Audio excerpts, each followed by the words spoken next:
Imagine just being a chill, chubby dude, living your best life, when suddenly some sketchy old guy snatches you up in a sack and yeets you into a world full of demons. Welcome to Yokai World, where our main guy finds out he's got some yokai blood in him. Plot twist, he's half goblin, which is like super OP. Humans are totally clueless about yokais, thanks to some ancient king's rule keeping them apart. But guess what? That rule's about to expire. Now it's up to our hero to step up, become the yokai king, and crush it in this epic demon tournament to save the world and his squad. The story kicks off with a student girl, all confused, cause the chubby dude in class is confessing his love.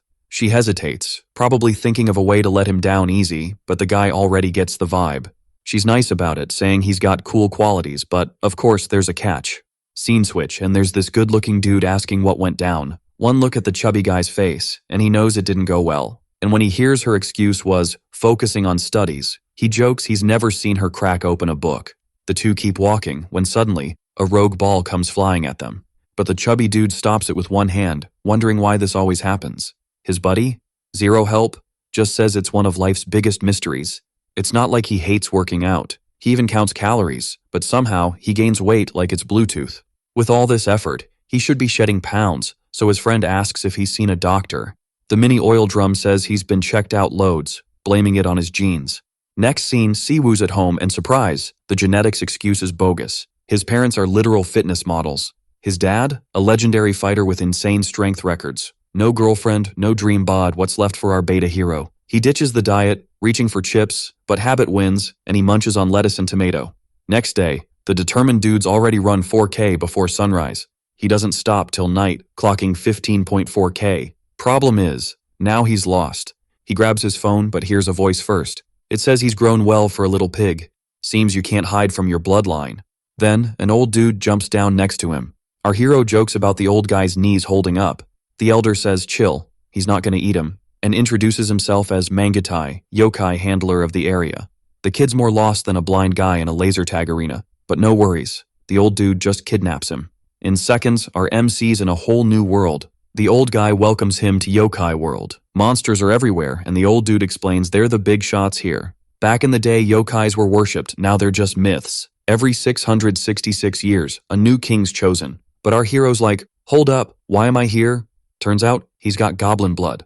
Barely. Like 4th or 5th gen, but still. Our hero's skeptical, thinking it's a mix-up. Then someone jumps in, suggesting a test. The old guy's down for a fight, and the monster's hyped to take on our hero. The monster charges, lands a solid kick, sending him flying. He says even with goblin blood, they can't just let any human join the festival. The old guy says if he survives, he's gotta prove he's worth it. To finish him off, the big dude slams the MC to the ground. He's shocked the guy's still alive. But now, he's not getting out of this one. The monster goes in for the final blow. But then, boom, a light pops up, and there's our hero, all buffed up, holding back the attack like a boss. With one epic move, he slams the monster to the ground. Meanwhile, plot twist, he's actually half goblin. Mind blown, right? Next scene, we're at the market. Some dude's curious, asking what went down after that. Our hero's back to his chubby self, saying that's how the story ends. He's all confused about this wild dream, not realizing it was totally real. His buddy's like, sounds like a blast. But Siwoo's like, nah, I got wrecked and only tossed him once. His friend's like, getting beat up in your own dream? Weird flex, but okay. Siwoo's never wrestled, just boxes to lose weight, so he's like, this is sus. That dream was so vivid, like he knew all the moves from the get-go. He's feeling like he could nail it in real life if he tried. His friend's like, dude, you're way too into this. But Siwoo's dead serious. He's thinking maybe it's all stress, like, why else would he dream of being ripped? He's always been on a weight loss grind, so it's wild to dream of being jacked. Scene switch, and boom, he's back to being all muscular. He's staring at his bod, totally baffled. Mangtai's like, you awake, bro? Turns out it was all a dream. The old dude's like, you'd wake up eventually, you were snoozing on your feet. Our now buff hero's still lost, realizing it's not a dream. And get this, the monster's actually defeated next to him. He's shook, can't wrap his head around it. His brain's going a mile a minute, still processing that he beat the monster. Then Mangtai's like, what's the plan with that kid? The girl's like, honestly, kinda let down. First time seeing a half-human. She's roasting him, asking if he's really got goblin blood. Mangtai's like, saw the fight too. And the scarlet-eyed one's like, opponent's an opponent, but he's no match for a weak monster. He's got no magic skills, just flexing his muscles. He struggled but still feels like a champ. Then Siwoo's like, yo, is the test done? Can I bounce? Mangtai's like, test's over, you did great, even half asleep. They're gonna run it back and scene shift to a Chinese house. A voice is like, didn't see that coming. Kid beat the monster. Was he hiding his power? But nah, he's still got goblin blood. Been ages since they saw goblin blood. Meanwhile, Mangtai's eyeing Siwoo from a distance. He's the judge, the elder, and he's made his call. With a crowd of yokais watching, he declares the sleepy boy's getting a new title. Siwoo's now a monster, and if no one's got beef, the ceremony rolls on. They're spreading the word across the peninsula. Next scene, a yokai's leaving, can't believe a goblin lineage kid showed up, thinking the ceremony's gonna be lit. Soon after, Mangtai's like, now he's a monster, his name's on the list, no one can mess with him without a solid reason. Siwoo's vendor's like, cool, but I wanna go home, what if they won't let me? The white-haired girl's like, are you playing dumb or what? Didn't you hear you're a monster now? Unless you've got some epic ninja skills to blend in with humans, no way a monster under 500 can just waltz into the human world. Siwoo's all about keeping it chill, never causing drama or throwing punches, just living low-key. But Mangtai's like, if you can't play by the rules, then it's game over, dude. He powers up his aura, ready to end it all. Our hero's shaking in his boots, feeling the old dude's intense vibes. But then, bam, something wild happens. He steps back, like, automatically. This guy's got hops, jumping a solid 10 meters back. The old dude chills out, asking if things are clearer now. No matter how he saw himself before, he's definitely got monster vibes now. Goblins are top tier in the monster world, and even with new powers, he's way beyond human level. Basically, with this kind of power, one slip-up could be game over for regular folks. Siwoo gets it, but waiting 500 years to go back? Nah, not cool. Mangtai's like, chill. It's just half a year, remember? Every 666 years, a new goblin king is picked, and the 500-year rule? Old king's idea. 663 years ago, things were way different. Yokais could just pop in and out of the human world. Humans. All they could do was run and hide, living in fear every night. Until, plot twist, something big happened. Changed history forever. Some young yokais started vibing with humans, protecting them. A bond of fear and awe was born. That's how humans saw yokais 666 years ago. But then, new king, new rules, he wasn't feeling the old ways. Day one on the throne, he rewrote the laws, banning harm to humans and locking yokais out of the human world. Now humans live blissfully unaware, thinking yokais are just fairy tales, but they're always lurking, and in half a year, the king's reign ends, and so do his laws. When that day hits, as soon as the sun dips, monsters will be ready. It'll be yokai night, and they'll roam the human world freely. Humans will remember the fear and power they've forgotten. Meanwhile, he's got to master his powers to bounce back, and then, it's his call. Siwoo's curious, asking how to control his powers and how strong he can get compared to OG goblins. Mangtai sees the fire in his eyes, asking what changed his mind. He wants to keep monsters out of his world. A 17-year-old wouldn't dare predict this, but he knows the world's about to get wild. Still, he wants to protect his people. Next up, Mangtai says his goblin blood's strong, and even with half his powers, no one's stopping him. It's a long shot, but if he wins the ceremony and becomes king, he can make his own rules. Then, that annoying girl pops up again, telling him to quit dreaming. 'Cause no way a goblin like him survives the ritual. Mangtai realizes he's been rambling and tells her to introduce herself. Her name's Seolhwa, and she's repping her crew too, asking for his name. Even though she doubts they'll meet again, she can't believe she met someone like him. She questions if he's really gonna join the ritual and win to get back to the human world, and warns him that his talk is seriously getting on her nerves. Mangtai's all, yo, this girl's in the same boat as me, but she's itching to check out the human world. And even though he was dragging his feet, she's glued to him like a shadow. Siwoo's like, wait, didn't they say all yokai could hit up the human world in like 6 months? Then Seolhwa's like, forget the tests, whether it's martial arts or magic, there are way worse peeps than me trying out. But Mangtai's like, yeah, that's the thing. Judging her skills is tricky, and to keep blending in with humans, she's gotta master patience and control. The annoying girl's all, I get it, but hope you're not just dodging me. Mangtai's like, nah, if it wasn't real, there wouldn't be a call, and the ritual's about to kick off. Laws are changing soon. But hey, she lucked out, and to see if she can hang with humans, there's no better shot than this. He's sure Seolhwa's got it figured out cause Siwoo was human, so it's the ultimate test to see if she's got the chops. Hearing this, the girl's like, oh, I see what the old dude's hinting at. The old geezer's all, I'll handle this till month's end. Gotta teach the boy yokai basics and how to flex his powers. After that, if he levels up enough, he'll let them join the big ritual. But the woman's super annoyed like, this makes zero sense. She's all, Why should I train this weakling in a month? If he thinks she's not up for it, he should just say it straight. But the old man's like, if that's how you feel, it doesn't matter. You'll wait till the ritual's over. What's a few months anyway? Basically, whether she bails on teaching or not, it's her call. Then the old man whips out the crazy sack again. He's all, this is a near impossible mission. Then he ties up that sack. An aura starts glowing from it, which finally vanishes, leaving the two just standing there. Seolhwa's like, I don't even need Siwoo's answer, but I'll ask anyway. She's all, do you know what yokai power is? But of course, the hero's clueless. The girl's like, yeah, figured as much. Right then, our hero has a light bulb moment. That wild monster's up again, and the girl's like, problem? The loud creature's all, Seolhwa, you fox woman, the boy's mine. Asking where the old man went because the fight's not done. The girl's checking out the creature like, pathetic. She's all, that's why my clan's seen as trash. Hearing that, the creature's not letting it slide. Starts moving towards the girl. Unlike humans, where race doesn't matter, for yokais, race and lineage are a big deal. From potential differences to unique powers each race has. These are what set the Zanki-s apart in the demon realm. Now that pureblood goblins are gone, there's debate on which bloodline's top dog. But if they could drop the pride, many yokais would agree without a second thought. They're called arrogant beasts. Foxes hiding their 9 tails are seen as top tier in the demon realm. With that, a bunch of wild stuff goes down in front of Siwoo.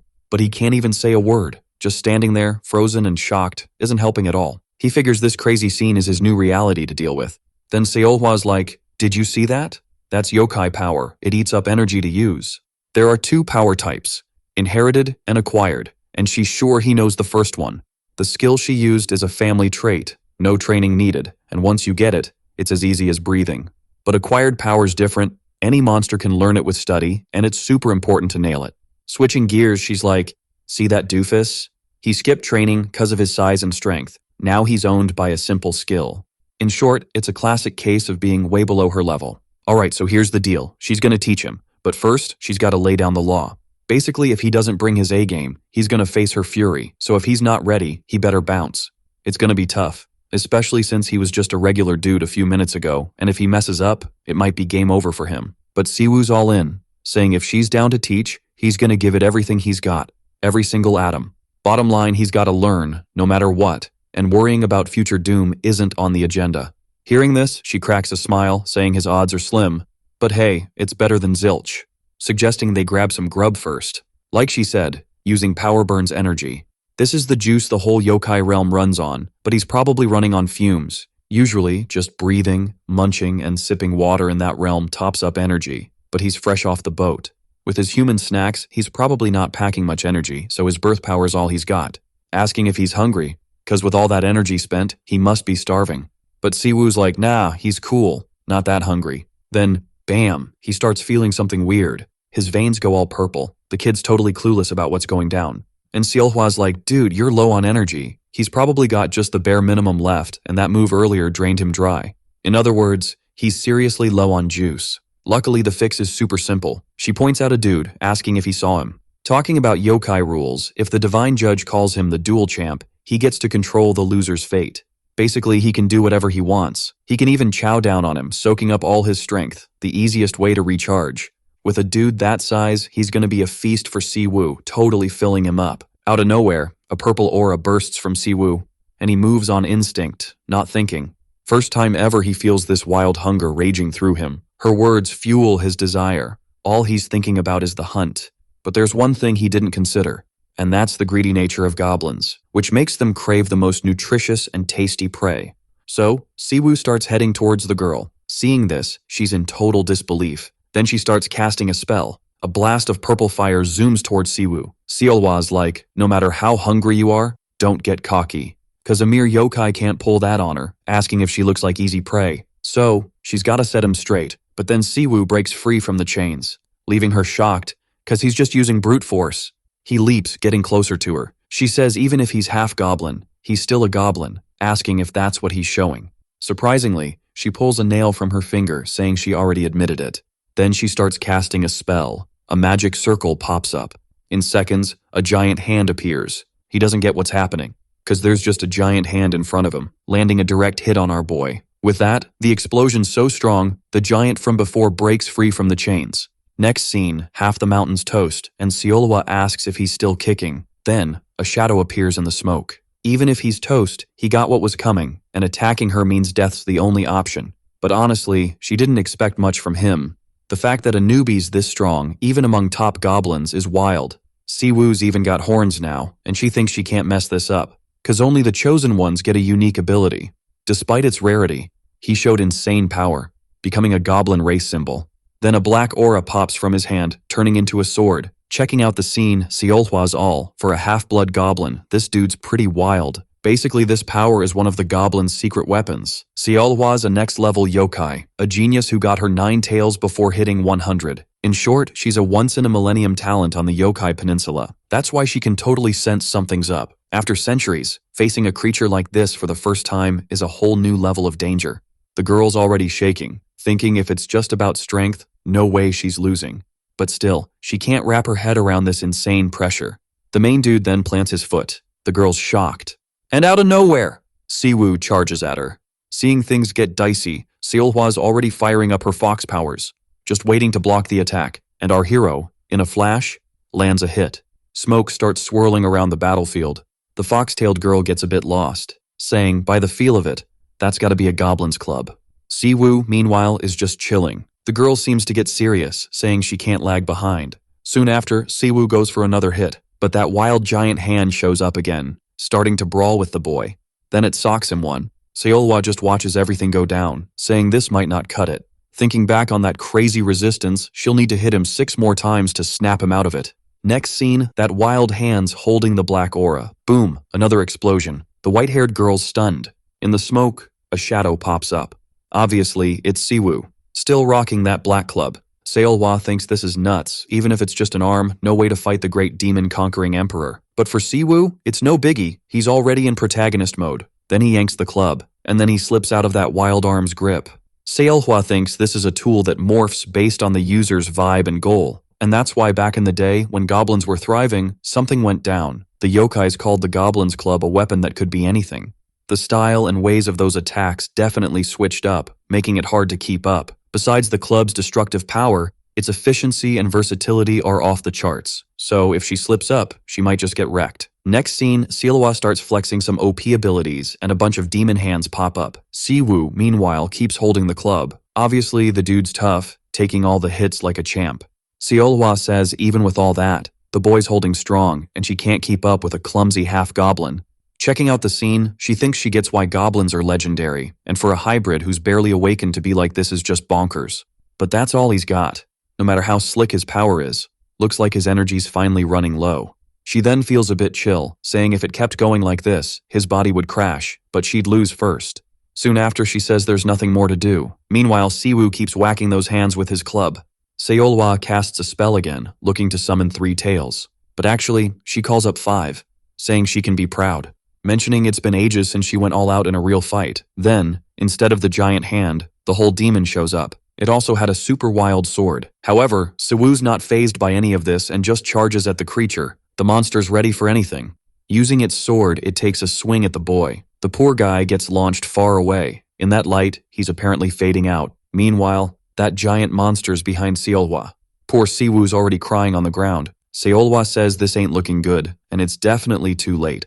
Still, it's a bummer, cause he's gonna bite the dust soon, and the energy crash has already started. Asking if he knows it's his fault for fighting recklessly till his body gave out without even getting his situation. To wrap it up, he's totally gonna get an earful from that old dude, but then the main guy starts trying to say something. Tears start streaming down his face. The girl just watches. Shortly after, she seems to start casting a spell. A purple light wraps around our hero's body. He weirdly stands up. The girl grabs him by the head, and then, out of nowhere, she just kisses him, apparently passing some mystery liquid into his mouth. After that, she eats the protagonist to the ground like he's a ragdoll, saying the yokai power she used on him now is on a whole new level. If he doesn't pay her back, he's toast. Next scene, some time passes and the boy wakes up. As he gets up and looks around, he realizes he's already in a room, wondering where he ended up. Then, someone swings the door open, and that annoying girl pops up again. Judging by her face, she was not amused. The poor protagonist, meanwhile, was totally clueless. After that, our hero apologizes because he actually remembers all his actions. Still, he has no clue how he pulled it off, even though his conscience is clear. However, he couldn't control his body, and in the end, he truly felt sorry because he just wanted to help, but only ended up making things more dangerous for her. Then, the girl tells him to drink that. Our hero's like, "What did she just say?" And Seolhwa tells him to drink it before eating. Siwoo then thanks her, saying he'll gladly take it, asking if it's some kind of magic potion. The boy starts drinking that liquid, but immediately realizes it's nasty, and the girl says if he spits it out, she's gonna end him. Our hero asks what it was, and she replies that knowing that won't help him swallow it. Still, she won't roast him if he drinks it all, and while he's drinking, he should listen up. The first thing is that they lost something super important, because that monster from before bailed while the two were fighting. Even so, it is still his property, and it probably fled to somewhere it can hide for hundreds of years. If it reveals itself, it will be devoured immediately. For someone like him, a hybrid, it was basically the perfect elixir, but he tossed it away on his own. Hearing this, Siwoo asks if besides this, there isn't another way to fix this mess. Seolhwa is shook, saying he still thinks he's human and that if he's not ready to get hurt or take someone down to level up, he won't be able to grow. Siwoo says that to be honest, the idea of taking someone down is not cool at all, but from his perspective, they are just dangerous monsters that hurt people, and if he doesn't take them down, in a few months the people he knows will suffer terrible fates. If he has to take them down, he will definitely do it, and if he has to devour them, that's what he'll do too, and as he said before, he'll give his best with every particle of his being. He had questioned other methods not because he doesn't intend to do it, but because there might be another way. Then, the girl says she already told him, but the most effective way to level up is by doing it with another yokai. However, it can only happen through a mutually agreed duel, and if this law didn't exist, the weaker beings would be defeated one by one until none were left. And now he won't find any more easy prey. Even if he's a hybrid, countless yokais saw that he knows how to fight like a goblin, and by now his reputation must have spread everywhere. To sum up, those he could easily defeat won't want to fight the boy. The rest will do literally the opposite, because there will be beings at a level he simply won't be able to handle. Next scene, the white-haired girl stands up, saying to go outside because she got a gift for him. Outside the house, there was a super weird vibe surrounding the place. Siwoo wasn't getting it, asking if this was what she called a gift. This woman is nuts because she just got a yokai for Siwoo to defeat. Our hero questions if that is really a yokai, and Seolhwa responds that, in a way, yes, but on the other hand, no. To sum up, he has the rights of a yokai. Although the causes are different, there are cases among yokais where they lose reason and succumb to their own instincts, asking if he remembers what happened at the beginning. However, for some unfortunate ones who commit such behaviors and irreversible mistakes, they are labeled as beasts and not as yokais, depriving them of all the rights their race possesses in this place. They call this type of monster Hasaka, questioning why it has that face, because I already said they are beasts that have lost their reason. Out of nowhere, that creature appears behind Siwoo, landing a blow on him, but he already activates protagonist mode and manages to dodge the attack. Observing the situation, he stays quiet. Surprised, Seolhwa thinks she expected Siwoo to hesitate and falter before being hit, but he seems to know how to use his body after all. Even so, this beast is nothing more than a fugitive at best. Originally, it was the MVP in the Blaze clan, but then it got all ambitious and decided to kidnap a yokai without asking, which is a big no-no, and ended up taking it down. And then, it went totally bonkers, couldn't handle the power overload. Next scene, this dude's trying to smack Siwoo. But Siwoo's got those ninja reflexes and dodges again. No time to chill though. The wild maniac's charging at him again. The girl thinks Siwoo's still not got the hang of using the club and didn't see this coming at all. Siwoo's not even trying to win, and even though his opponents lost his marbles, he's still got better moves than Siwoo. Plus, this guy's not the right match for Siwoo's grab and throw style, and Seolhwa's got this hardcore teaching method. Fight till you're almost toast, then let your instincts kick in. Then, the woman looks all shocked. Our boy tightens his fist, and bam, lands a punch on the beast. Scene switch to the real world. A dude saying Siwoo's got mad skills, but maybe he should drop some pounds. Never thought he'd be that good. Asking if he's down to learn boxing for real, and that's Siwoo's story when he was still chubby. He says if he can shed some weight while learning, he's in, and the guy's like, stick to the plan, and you'll definitely lose some weight. So, they're gonna keep at it for 6 months, and if Siwoo's game, the guy'll sort out the diet, plan the training, and maybe even get him to compete if things go well. Time to hustle hard. Next scene, back to the brawl, and unlike others who train martial arts, Siwoo's not about getting ripped or fighting. His main mission in life is just to lose weight. And even though he keeps trying, he never hits the jackpot. Since elementary school, he's tried 167 different sports. Dude's a total sports junkie. Among these, he dabbled in 7 martial arts. Even though his training stints were short and he didn't hit his goal, Siwoo soaked up the techniques. All this martial arts stuff mixed with his natural goblin athleticism. He finally lands a wicked kick. Seolhwa is totally confused, asking if that even makes sense. Right after, the creature hits the ground, out cold. Siwoo, next to it, is just as confused, wondering how to chow down on it. Seolhwa, watching from a distance, guesses it's the martial arts. He probably wasn't that strong from the start, and these are just human moves, which aren't enough for a yokai's body and strength.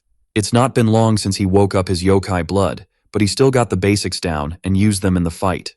Checking out the scene, she thinks the possibilities are bigger than she thought, wondering what to do right now. Siwoo says it looks like he won and asks her how to literally eat that thing, but the girl says no way. She'll only spill the beans once she's sure he won the battle. Then, that big wolf chomps on Siwoo's shoulder, starts dragging him.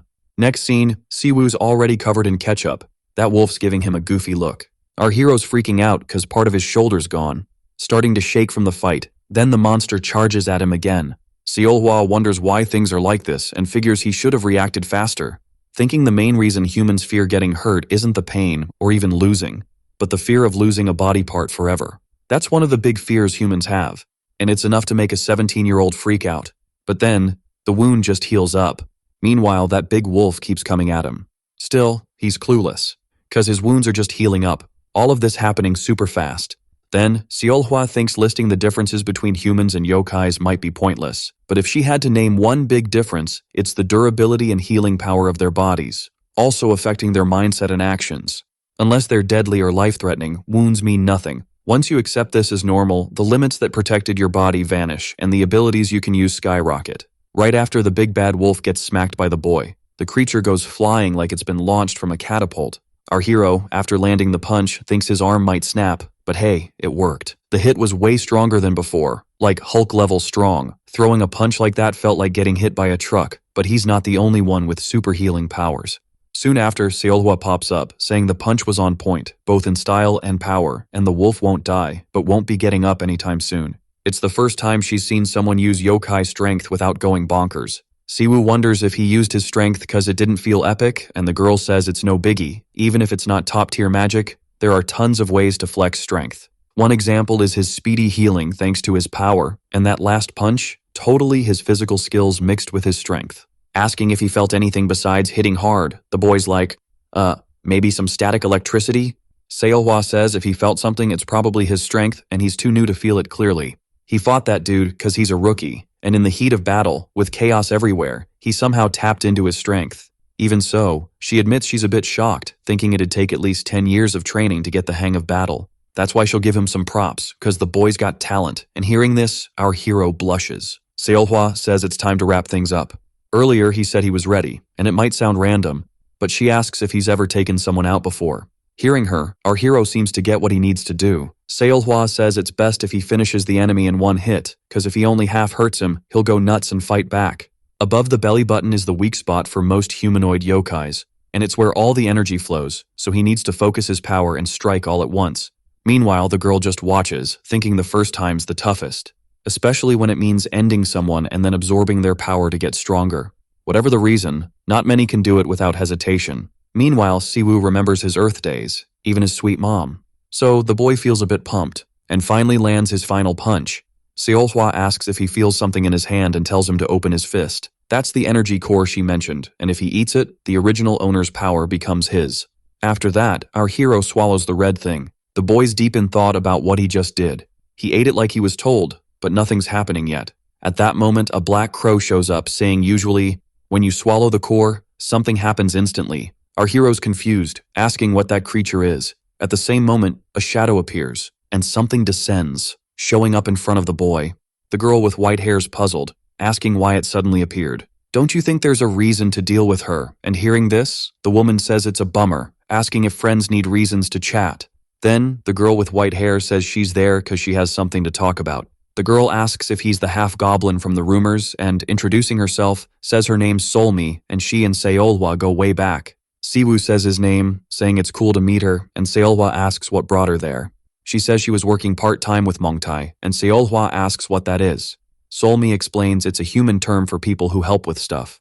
Asking if they caught that monster, she says she came to handle the aftermath and claim the reward for Master Mangtai. But the girl says she's done her part, so it's up to Siwoo now, cause he took down the baddie and is totally qualified. Solmi's been peeping the whole battle from the start, saying he was so epic it's hard to believe he was just a regular dude not long ago. Switching gears, she's like, yo, I'm gonna hook you up with a reward, and since it's a big deal, you get to choose. First option, head home now, or level up as a powerful yokai, asking which path he's gonna take. Next scene, back in the city, some dude's wondering where Siwoo vanished to. He ghosted school and his phone's MIA. They called from a random number, hoping it's him, asking what's up. Siwoo's like, I can't say it's nothing. He's got a wild favor to ask, saying if it's too much, no pressure. He won't push if it's a no-go, but honestly, his buddy's the only one who can help, and his friend's like, spill it. Hearing this, the friends shook. Asking where he's at now, Siwoo says some unexpected stuff went down, and if he goes AWOL for a month, his mom's gonna flip. Siwoo cooked up a story about a martial arts boot camp back home saying he's there to shed some pounds. He probably gets it, but it's not a place for just anyone. Siwoo knows it sounds nuts and inconvenient. Still, he's got no other option and asks his friend, who's like, sure, but you owe me, since he can't spill the beans. But if he thinks it's unbelievable, he can share anyway, maybe he can help. Hearing this, our hero's surprised. Then, that girl pops up again. Saying it's cool, he can fib, and talking about her is a big no-no, even she'd get in trouble if he blabbed. Right after, his friend's like, got it, hit me up if anything goes down. They finally hang up. His friend's super worried, hoping it's nothing major. Next scene, back to the main dude. He asks if he can bounce now, but they say he's gotta pass a test to leave, and the girl's like, for real, not kidding. If he wants out, she can zap him to the human world right now, asking what he's gonna do. Then Siwoo's like, I'll dip in a month. After the test, I'm down. If he doesn't nail it now, something worse than not going home will happen. After the fight, he's sure of one thing. He needs power to handle this stuff. Instead, he's choosing to learn more about himself as a yokai, so that's his pick. Seolhwa's like, is this a joke? Stop messing with fake choices. Just be real, asking if Siwoo thought this was legit. It's just one of that girl's quirks. She loves throwing out wild choices to see reactions. Solmi says it's a test, figuring out how someone thinks, because humans vibe with these questions. Plus, Seolhwa didn't finish the book she suggested, and meanwhile, our hero's thinking her vibe's different from other yokais. Next scene, Seolhwa asks if it's about that kid's book. She couldn't even get past page 1, and Solmi's like, I got it for you to read. Anyway, she's wondering if she should grab it quick and come back. From the start, she thought she could return it, and then the white-haired girl's like, do whatever. At that moment, the woman morphs back into her crow form. Siwoo just watches. The woman's now a giant crow. Solmi asks if he thought she was bluffing about taking him back, since she's a legit yokai who can enter the human world, and every 6 months for a day she can take a yokai. Might be a bit dizzying, but she figures he can handle it. Then she scoops up our hero, saying she'll be back soon. In the next scene, they're already chilling in the real world, with Siwoo giving a big shout out for the phone loan, saying it really helped him chill out a bit. Solmi's all smiles, saying she's glad to help, and asks if it's cool to make a quick call to a friend, since there's still loads of time. Meanwhile, the kitchen's buzzing with food prep. Some dishes are already chillin' on the table. Siwoo's like, I did my best with what I had at home, asking if she's cool with it. Solmi's all, totally. I've been craving homemade food forever, since all I eat is takeout and school lunches. She mentions school, asking if he knows Rujing School, and Siwoo's like, yeah, it's super close to mine. The girl says she's been there since the start of the year, but hasn't made any friends to hang with, and Siwoo's thinking, with her vibe, she'd have tons of friends. In the next scene, she's done eating, saying she loved the meal, 'cause homemade hits different. Then, she gets all mysterious, saying it's time for the reward she promised. The scrolls he sees are called Yosuke Jang, and it's not exactly the same metaphor, but it's like a bag or a phone he normally uses. He can summon one anytime and open it by sliding his hand. He can also grab stuff from it. By putting in and taking out, he can carry items without worrying about size. It's like an invisible backpack. There are other tricks too, and after some practice, he'll totally nail it. Switching gears, the girl says the payment was unusual, and it seems old Mangtai has high hopes for him. Siwoo asks if it's about the Yokai King selection, and she nods, saying yokais have regional pride too. If a Korean yokai becomes king, it's a huge deal, and at the last festival, folks were bummed, so Siwoo asks if a Korean yokai almost made it. Solmi says yeah, and from what she heard, there was an epic showdown with the current king. She adds the wild part was that the yokai species was the same as his, and throughout Korea's history, he was known to be super powerful. In the next scene, Siwoo admits that even after hearing all this, he didn't know what a goblin was until yesterday, and he's still wrapping his head around it. He keeps thinking he might wake up from this dream, and the girl asks if he's for real, cause she thought he was adapting fast. His determination was impressive, and since he's in, he should aim high.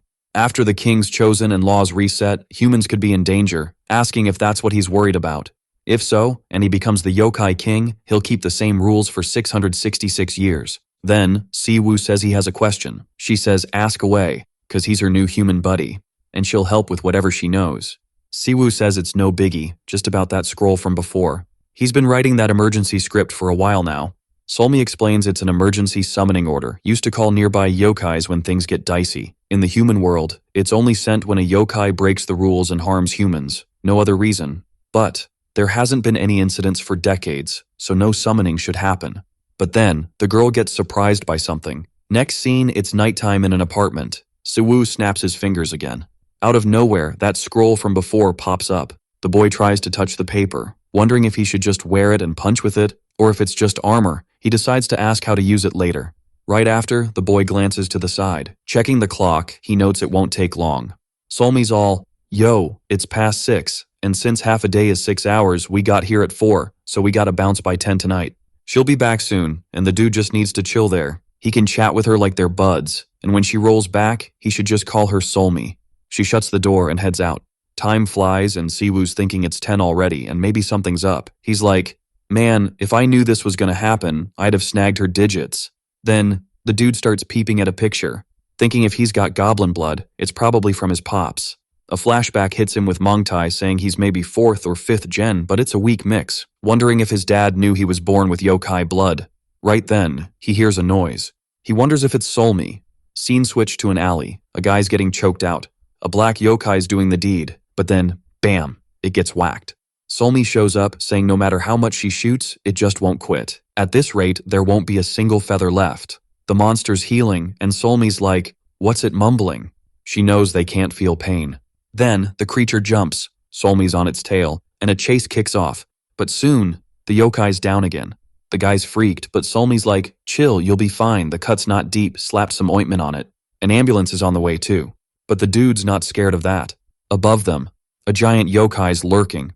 The girl glances back to see what's up. In seconds, the yokai's charging at her, about to strike. Next scene, the guy's like, think of it as a bad day, like getting hit by a car with your pals. The driver bailed, and he stuck around till the ambulance came. Solmi figures out the guy's messing with the dude's mind, asking if it's hard to learn that solo. She also wonders if he's a festival candidate, and the guy asks how many monsters she's caught here. Solmi says 24, and none were true yokai. They're all spirits called dokaibi, controlled by someone. She saw 7 humans dead and over 50 hurt, wondering why anyone would do this. Hurting humans is heavy, but someone seems to dig it, and the guy says she's wrong. It's not fun, it's feeding. Solmi's like, for real? Because she can't wrap her head around it. The guy explains that yokais have hunted humans forever, not just for kicks, but to eat them. Humans are like superfood for yokais.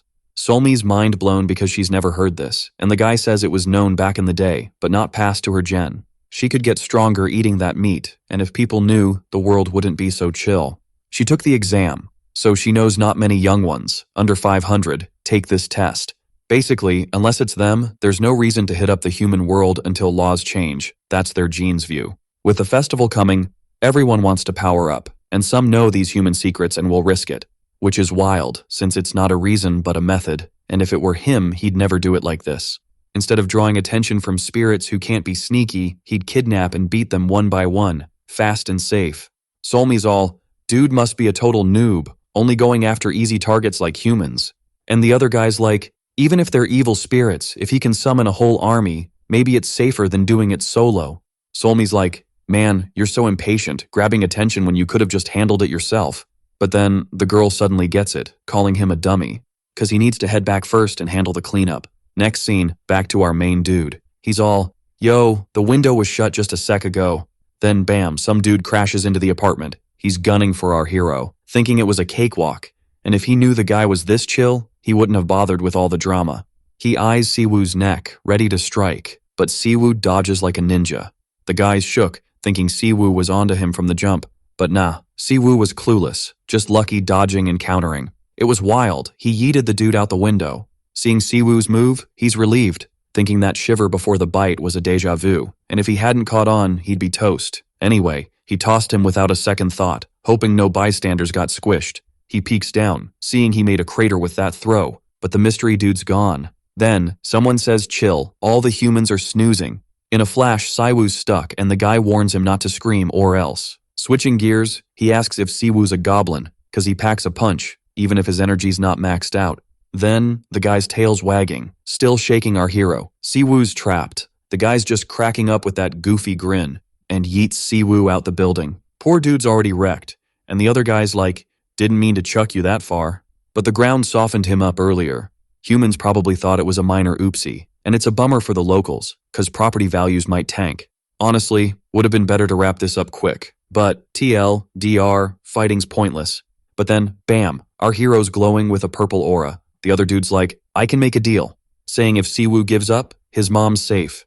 Asking if he's down, and Siwoo charges at him, landing a solid punch. But it barely phases him, and the guy's like, was that a weak threat? He thought it was overkill, but asks what else he could do. Cause he couldn't think of a better taunt. Out of nowhere, he says his magic's poison and it's not too shabby, but needs a touch to work. The kid's sharp cause the guy lets Siwoo hit him on purpose. Asking if this power's kinda lame, since he can't use it on stronger folks, and he had to pull tricks to make it work. He heard those with good genes can charm with a look, and Siwoo's thinking he can't muster strength. Next scene, the guy's all, life's a bummer and weaklings get eaten. If Siwoo knew how to use that arm thing, things might be different. But disasters don't wait for him to get ready. Then, the guy morphs into a snake, telling him to remember this in his next life. Meanwhile, Siwoo's stuck, thinking one move's all he needs to escape. But then, flash. The hero's still clueless. Out of nowhere, the ceiling shatters. The snake's like, that attack could have wrecked me. Then, it smacks Siwoo. Poor dude's sent flying. The dude in snake mode's all, yeah, the poison's working, but I'm still kicking, cause duh, I'm a goblin. Then he notices something's off. Like, something just smacked him. He's all, what was that? Boom, a masked dude shows up, casting some spell. His sword's glowing like a neon sign. And zap, the snake gets a shock. A guy's like, lucky you, your time ain't up yet. But seriously, how dare he do such nasty stuff? He's worse than a bug. The other dude's back to human, saying that's just how human exorcists roll. This guy's definitely dangerous, way above those silly shamans. Even if he could win, dragging it out means game over for him. That crow girl was tough too, but if this dude's after him, no chance. Even if the monsters came back. He's super annoyed cause he's got no other options. Meanwhile, the masked dude's just chillin'. Blood still pouring from the snake turned human. He's like, wish I could save this fight for the festival, but hey, have fun with your buddy. A giant yokai crashes the party. The dude's like, isn't it cool? Back when I was a smart spirit, I was a big deal in the West. And now I'm like a divine class yokai. So, he should have a blast with this monster, cause it's perfect for someone who's all about looks, thinking if he should finish his interrupted snack. Then, the yokai's ready to strike. Masked dude charges with his sword, dodging that hit like a pro. Our hero's just watching the show. Masked dude's like, doesn't seem like you're with that other guy, so if you want to live, spill the beans. He wants to know what the kid's doing there, and Siwoo's like, no way, even after hearing my voice? Wondering what he's really up to, and if he doesn't recognize his voice. Then, the guy takes off his mask, and bam, Siwoo's buddy pops up out of nowhere, asking what happened to his look, and Siwoo's like, long story, bro. Next scene, they're in a parking lot. His buddy walks up to the main dude, asking what happened to his body and how he handled that beast. But Siwoo's like, hold up, can't breathe, air's all stuffy. His buddy thinks it's poison, but it's not your average poison. It's a skill, and he can't fix it with what he's got. As he's leaving, he tells the kid to hang tight, but then, Siwoo starts healing on his own. His buddy's shocked cause he's healing naturally. Then he hears a noise. A ketchup stains on the floor, heading to the back of the garage. The kid's mad, saying it's driving him nuts. Next scene, they're outside a building. Siwoo asks if his buddy's okay, and he's like, how can I chill in this mess? He lost the yokai he should have caught, and his friend of 3 years is a hybrid yokai. A goblin hybrid at that. The poor dude's still processing it all. Then Siwoo's like, that's why you didn't spill about your family's training center. The guy's like, yeah, cause it's our job to train and wipe out supernatural stuff. But if I told, they'd think I'm nuts. But this'll end in 6 months. Siwoo's surprised, asking if Yoshin knows about the festival and if there's a connection, cause yokais hurting people is bad news. Yoshin's like, it's not common, it's rare. Yokais attacking humans happened only a few times in the last century. But a month ago, people started vanishing, especially in big cities. and yokais showing up like this is a first for him. Then Yoshin stands up, grabbing his sword. Right then, something shows up, calling for the main dude. So, turns out it was Solmi, checking if he was okay, feeling all guilty cause she got caught in the trap too. But then Yoshin, sword out, is like, enough of this. He shouldn't even be close. Cause if he takes one more step, it's game over. He'll take it as a diss and take her out. No hesitation. Right after, Siwoo jumps in, saying she's his buddy, but Yoshin's all, nah, she's a yokai. He can tell cause she follows the rules, which is why he gave her a heads up instead of attacking. That yokai's the kind that, if labeled as a yokai, would boot the human back to the human world, asking if he gets what that means. Basically, they're monsters, and even if they look human and are all different, their core is the same. They're monsters that hunt humans and even their own kind, and no matter how mixed their blood is, Siwoo's a human, and this is his turf. Plus, they snatched him, saying he needs to become a monster to chill there, which is totally whack, and no way he's letting that slide. Hearing this, Solmi thinks she gets what he's saying, and that from Siwoo's angle, it's all a big mess. Even if she can't, she won't let him do this, saying as Siwoo's guardian, she's taking him back. Hearing this, Yoshin's like, you're ignoring my warning. So, he's ready to throw down. But right then, Siwoo kicks his buddy and grabs his sword, saying it's interesting and asking if what's written there means anything. Yoshin's shocked, asking if he's under some magic spell, but it doesn't seem like it. Siwoo says he doesn't know the whole story, but he thinks the idea that a yokai is power-hungry and even eats its own is spot on. Cause even he's done stuff like that. They say it was a yokai stripped of its rights, but he's not sure. Either way, he killed someone to protect his crew. In the future, he plans to do the same and doesn't want to hurt humans, but he's down to deal with yokais. Hearing this, Yoshin says there's no need to go that far, cause his family or his own strength could keep him and his mom safe in 6 months. Our dude says he's totally right, but picking up from before, he's got more to say, telling him not to look so worried. Things turned out this way and he doesn't know if it'll work, asking when he'll keep running instead of freezing, cause it's better to keep trying. That's why he's gotta at least give it a shot. Right after, Yoshin seems to get what the main guy's saying. Then he says he gets it, and that, yokai or human, if his choice is solid, he can't force his will on him. But if he keeps living as a yokai and crosses the line, he'll take him out. No mercy. Siwoo says he's right, cause if that happens, it means he did something worth getting taken out for. Right after, Yoshin grabs his mask again, asking the guardian her name. She says she's Solmi, and she's got the cool gig of messenger from the divine yokai judge. Putting on his mask, Yoshin says sorry for butting into their stuff, but he heard that even among their kind, there are laws and rights to respect. So, if he doesn't get that guarantee and gets hurt or killed unfairly, he'll risk it all and use his shaman skills to take everyone down. Soon after, Yoshin says bye to Siwoo, telling him not to stress about his mom, and starts to leave. Then, Solmi drops to the ground, saying she was super nervous cause she thought she was toast and it's her first time meeting a shaman, asking if they're really that scary. Still, this dude seems like a special case, even among shamans. Soon after, the girl looks around, asking if the guy followed. Goyu says he had no choice and now gets what she was thinking, and even without knowing how strong the enemy was or how many there were, she went in like a boss. Among the yokais, those with animal roots are called beast yokais. In most cases, they're tied to the vibes and instincts of animals that could be their ancestors. As they level up, not only do they blend in as humans, but their OG forms also get way different, earning the name phantom beasts. Plus, some go even beyond their origins. Back in the day, they were called divine beasts, worshipped by humans and yokais. Then, boom, Goyu pops up and introduces himself to the main dude, dropping his name. Cause he's one of the folks Siwoo's gotta beat to become the yokai king. Then he gives a nod to the main dude, who's all like, what's going on? Cause the vibe's kinda off from before. But then the crow girl's like, nah, don't shake his hand.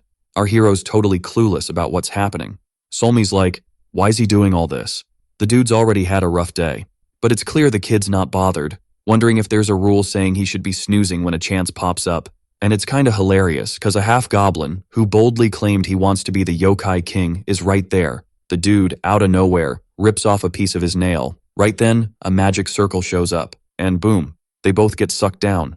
Next scene, they're at a lake. Our hero's there. The kid's like, wow, I'm tougher than I thought. Cause he's handling the ground shrinking for the first time and still standing, which is super rare. Plus, he doesn't seem fazed by it all, and then our hero's like, what's your plan? You gonna eat me or what? The dude's like, yeah, that's probably it, but first, got a question. Actually, he wants to know if he plays any computer games. Siwoo's like, yeah, played a bunch, but not much now. And the dude's like, so you were into fantasy or MMORPGs back then? Siwoo's like, nah, action RPGs are my jam. Online games are more about cash than skill. Right then, something pops up behind the main dude, and the guy's like, looks like we got a lot to chat about. Boom, an explosion goes off, but Siwoo dodges it like a pro. Out of nowhere, in that lake, a crystal starts popping up. The boy glances back. Loads of those crystals are zooming towards him. Another explosion goes off. The kid with that wild look just watches. Meanwhile, the main dude's in the air and the guy's like, wow, he's quick. Thinking instead of dodging after the hit, he just attacked before dodging. But he's a goof because he's gonna attack, and his choice to attack is solid for a newbie, but actually, it was a great move. When it comes to fighting, Siwoo's got mad skills, but something else shines right now. To sum it up, it's his knack for learning from past fights, making him attack while falling into a trap just minutes ago. So, he came up with a way to be cautious against foes, even if he didn't know much about it. Meanwhile, that wild dude's just watching. The main dude summoned a purple attack in his hand, aiming at the guy. Then, he fires that energy blast. All this went down because of a yokai bracelet he snagged. The thing's epic because it boosts the user's vitality and strength. Also, during that battle, Siwoo picked up another lesson. When he goes all out, 10% of his strength gets used up, and for small attacks, about 3% is used. So, if his strength hits 0%, he'll be wiped out like last time, and since he's seen it before, he doesn't want to repeat. Next scene, that dude's still kicking, saying it's wild, because he didn't think he'd use his skills like that, admitting he underestimated him since he smashed phase 1 right off the bat. Hearing what the dude said, Siwoo's like, so you probably want to eat me, huh? He's not sure how to put it, but he doesn't feel any killer vibes from him. Convinced, the guy's like, weird to keep up a lie like that, and from the start, what you said ticked me off. Asking if he knows what a yokai king is, Siwoo's like, basically, the boss of all, making rules and running the show. Alright, so this dude's all, yo, ever think about how weird it is that picking a king is just a strength contest? Like, a whole kingdom decided by a festival? Kinda sus, right? And get this, every yokai's gotta roll with it, cause this ancient tradition is like super important, no cap. But yokais, they're all about doing their own thing, not really into rules just cause some big boss said so. So, to keep things from going totally bonkers, the yokai kings like this ancient security system set up by their ancestors. With how wild yokais are, chaos was bound to happen, so everyone was like, yo, let's chill and work together. Then, boom, this leader pops up, making sure all yokais play nice for some peace and quiet. Long story short, that's the yokai king, and if he gets it, he'll see why the king's a big deal and how much they went through to keep this tradition alive. But patience, yeah, that's running on empty, and he's asked if he gets the point. Siwoo's all, if the next king's got the same rules, not everyone's gonna follow. And the dude's like, wow, quick learner. Exactly, cause this time, no one's listening. Even if the king's the top yokai, if most monsters rebel, it's game over. If it gets that bad, it's not just the new king going down, but everything they've built for ages, totally trashed. He gets up close, asking if the kid's picking up what he's putting down. Plus, not many would put up with what Siwoo said, cause young yokais would roast him, and the older ones might even try to off him. Still, he's got a clue where this fire's coming from. After all that snooze fest talk, Siwoo's like, so you're saying ditch everything? And the guy's like, yup, thought he was just a rookie, but turns out, he's got mad potential. So he should stick with him, and if he helps him become king, he gets to rule the Korean peninsula. Pretty sweet deal, cause it's not like he can't chow down on humans, and he could save a few homies. Next up, Siwoo's all, how strong's Goyu? Can he really be king with that much swagger? Goyu's like, can't say I'm the best in Korea, but outside reps? No one's tougher. Hearing that, our dude's in. He reaches out his hand, saying if it means keeping his crew safe, he's all in. Goyu grabs his hand saying, knew you wouldn't let me down. But our hero's not done yet. It's not his goblin blood talking, but a move he pulled off with pure grit for the first time. Kid's a legend, taking that dude down like a boss. No second guessing, just pure determination in that hit. Then, boom, an explosion goes off. The hit was so epic, smoke's everywhere. Our poor hero's on the ground, looking like he just went through a blender, wondering if his shaky body was cause of that beastly power. And yeah, that's spot on, cause Siwoo went all out, leaving just a smidge of strength.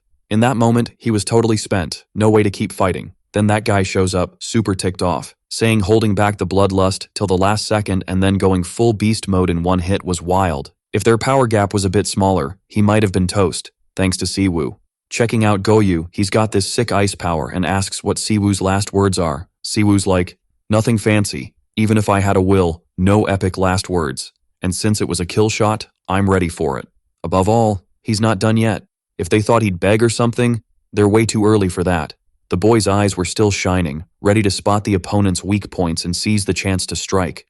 Maybe it's the goblin's fighting spirit waking up and he doesn't even know it. Soon after, Goyu says he talks too much, even when all he can do is stand there. Then, he reaches out his hand. The dude almost hugs the main character, saying he passed the test. He didn't let anyone down, even at the end, and was just bursting with spirit, saying he's someone worth cheering for, unlike a scoundrel who can't even dream of being the yokai king. Hearing this, the main character's confused, asking if he just gave a reason why he can't be the yokai king.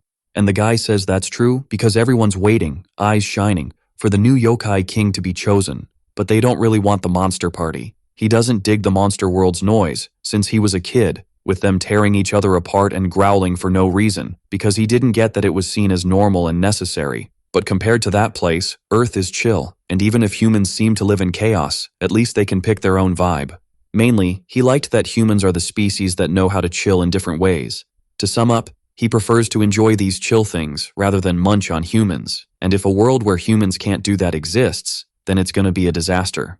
Soon after, Siwoo says he gets what he's saying, but he still doesn't need to cheer for him, because actually Goyu himself could be the yokai king, but then he says that's a drag, saying the Korean peninsula seems to have the best shot at winning, but beyond being or not being the yokai king, there's a super stressful issue.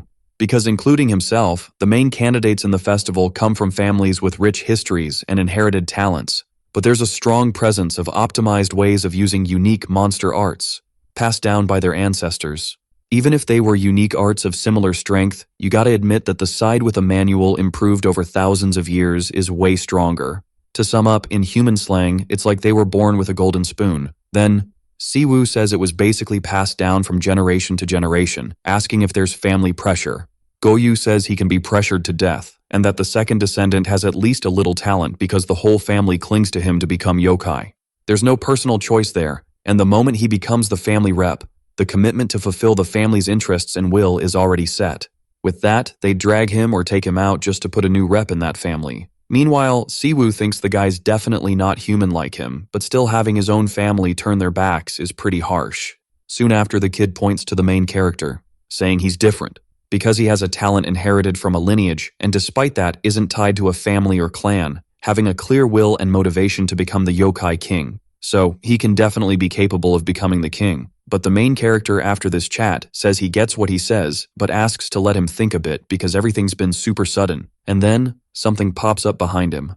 It's Solmi who had struck an attack on the enemy. The girl was out of patience because she hadn't even talked to the guy. The main character just watches. Solmi just yeets the guy far away. He ends up hitting a rock. Siwoo, meanwhile, just watches and asks Solmi to chill. But it's already too late, as the girl had already cast her feathers. So, time flies again. The boy goes up to Solmi to see what's up. The girl says it's all good because that hit won't even scratch him.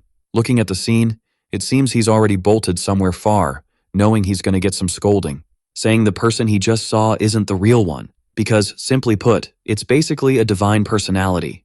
According to legends, an existence is born from a pair of snake and turtle that unite and become one. But if you look at its roots, they say its origins are just from a regular turtle. Still, in a distant past, they say a certain genius got the reason of yin and yang, and this person split yin and yang with his monstrous strength. All this with just a chill monster vibe.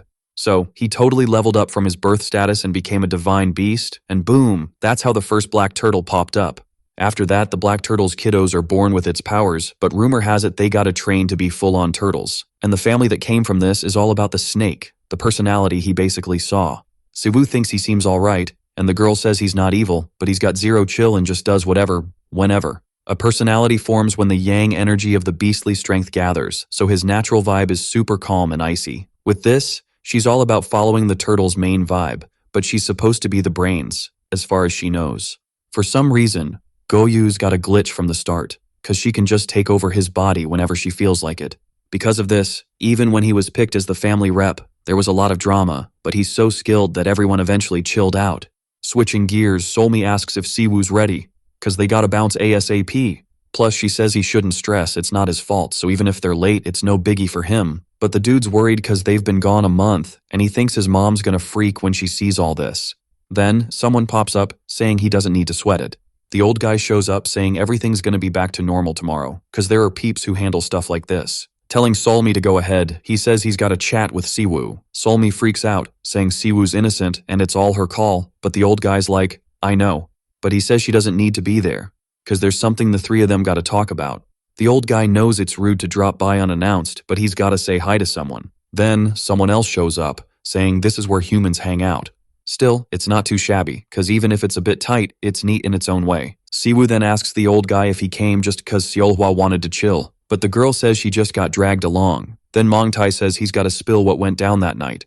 After dark, like 50 monsters showed up around Seoul. All were under someone's control and went after humans, and after dealing with it, they realized their method was super harsh, with no signs of covering it up. With this, he thought it was a trap to lure Solmi and target the main dude, and then Solmi asks if he's saying their goal wasn't the OG one. The old guy says that's not what he meant, but their goal probably wasn't just one spot. Concluding that night, at least 200 people vanished around Seoul and the metro area. However, these numbers are just from police reports, so the real number's probably at least 500. Solmi says it's wild, and if it's this big, then it's not just one or two. It means there's at least a squad of 5 peeps moving together. Then, Mongtai says that, from the clues he got, they all point to one thing. Even though it's impossible to count beyond Korea, several monsters came here cause they got caught and probably started hunting where it's hard to track them. Therefore, if they're not tracked and stopped ASAP, the human hunt will keep going for the 6 months before the festival kicks off. With this, they need all the help they can get, and he wants to pitch an idea to the two, as the qualification exam's set for a month. Therefore, if they take the offer, he'll kick off the exam right away. The mission will be to find and take down those who crashed the Korean peninsula ASAP, and that's the task he's giving the two. Next scene, it jumps to another spot. Yoshin hadn't caught a wink all night, thinking no matter how much he thought about it, he shouldn't have let Siwoo go, questioning what he did by saying yes. If that goofball can't make it back, it's totally on him, but he better start doing something about it now.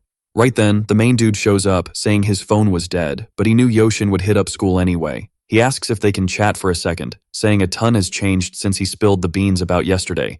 Then boom, scene switch. Yoshin's like, dude, are you nuts? Siwoo?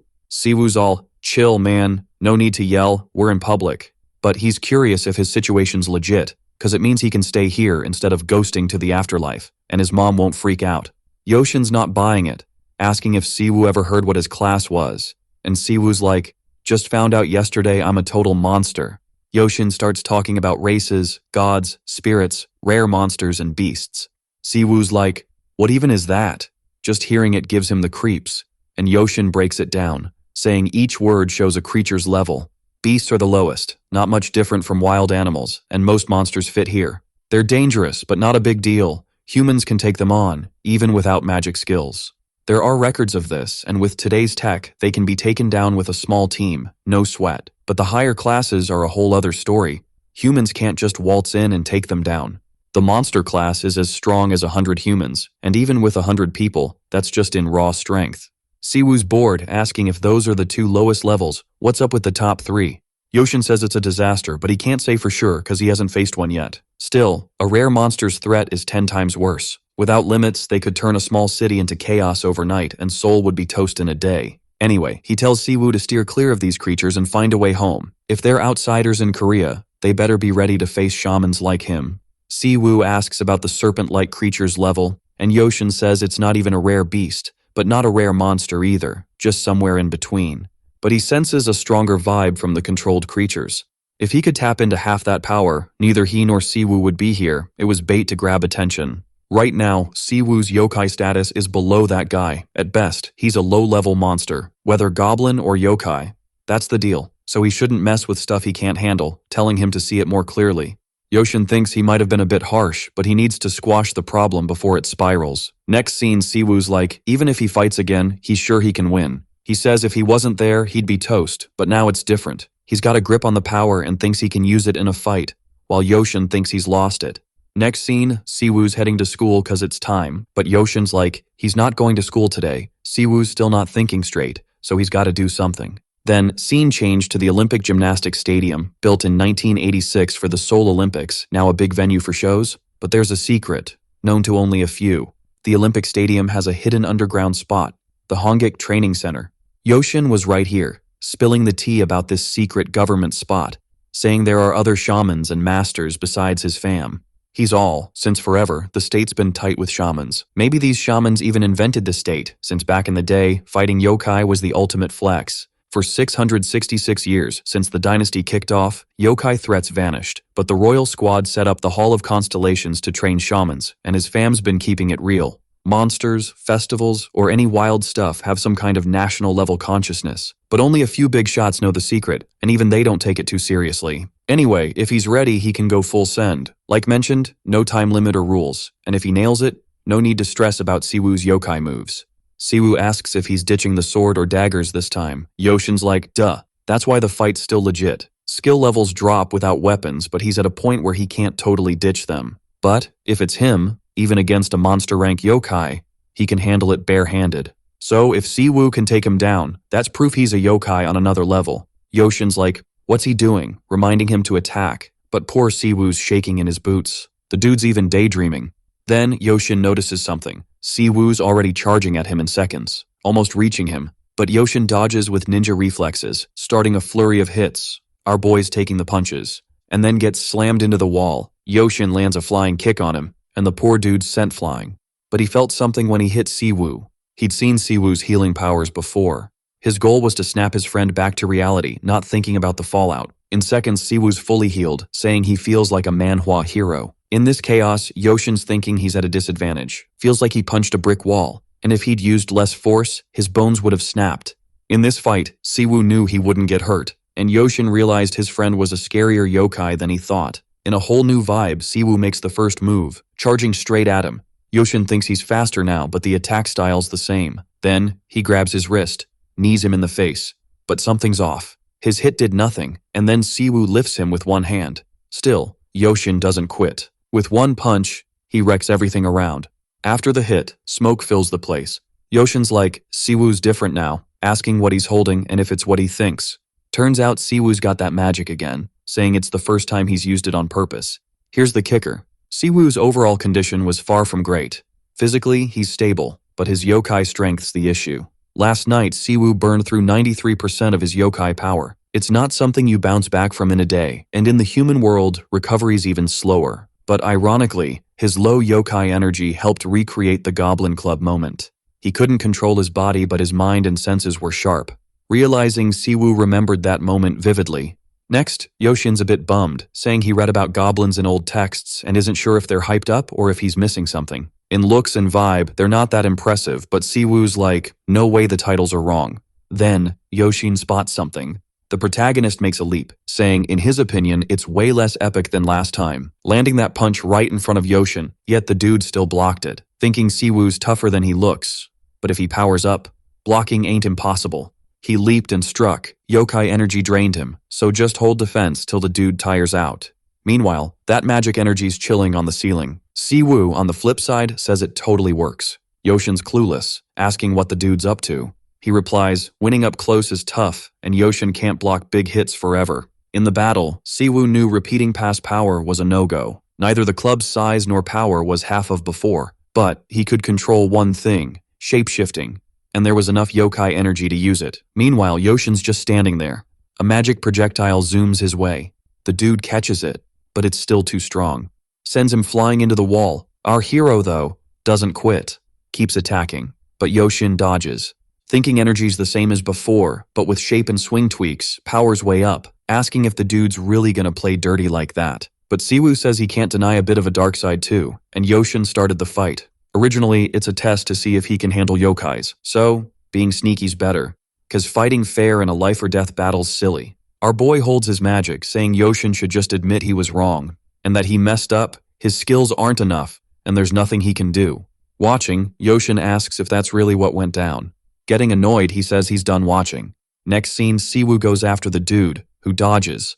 But it's clear the hero keeps attacking. Then, boom, an explosion happens right then. Yoshin thinks speed's on his side, but dodging's getting harder.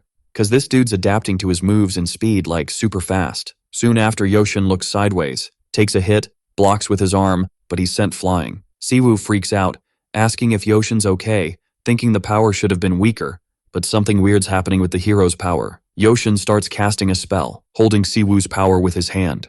A blue aura flows through him, and that projectile heads straight for the hero. Our hero watches, frozen, then looks up, and his power's ripped apart by Yoshin's. Wasting no time, the dude charges at the hero, Our hero watches closely, trying to use his power again. But his buddy already saw it coming, dodging the hit. In the battle now, Yoshin can't use his weapons. The downside is not using most of his skills. Even if usable, controlling power's tough. In seconds, Yoshin's in front of our hero. Besides their strength, they use a deity's power to make weapons. Even if rushed, the power to beat yokais is insane. And only that moment had a decisive end, and why Yoshin hesitated is because the opponent's his best friend. Siwoo keeps watching Yoshin ready another attack. Yoshin's clueless about what happened. His attack just missed Siwoo. Taking the chance, our hero lands a punch right on his face. With that, the winner's Siwoo. Still, he didn't get it, asking why he went easy at the end. And even if he hit him, he could have bounced back. But the dude says it's not like that, saying it was a martial arts move unleashed full force. If the opponent were a yokai, even if he hit him with ki, he probably couldn't have beat him, at least not without a ton of effort. All of this, just like his goblin squad that got totally wrecked, but the technique itself vibes with him as human more than anything else. And he's definitely not a yokai. And with tears streaming down, he calls him a total idiot. Fast forward, time zooms by. The main dude's buddy is still on edge, saying he should speak up instead of just lurking because it's super annoying watching him hover around. The boy shrugs it off, saying he was just wondering if his nose should be hurting and if there's a scar, but Yoshin assures him it's all good. For now, he's not as tough as a yokai, but he's gonna grind to beef up, and bone breaks usually heal in a day. When he realized his attacks were flopping, he tried hard to dial down his power, and if not for that, he'd be way more banged up, saying all of this is pretty epic and he should do whatever, whether it's hunting a yokai or whatever else. But he still doesn't get why he's doing this, since they made a promise.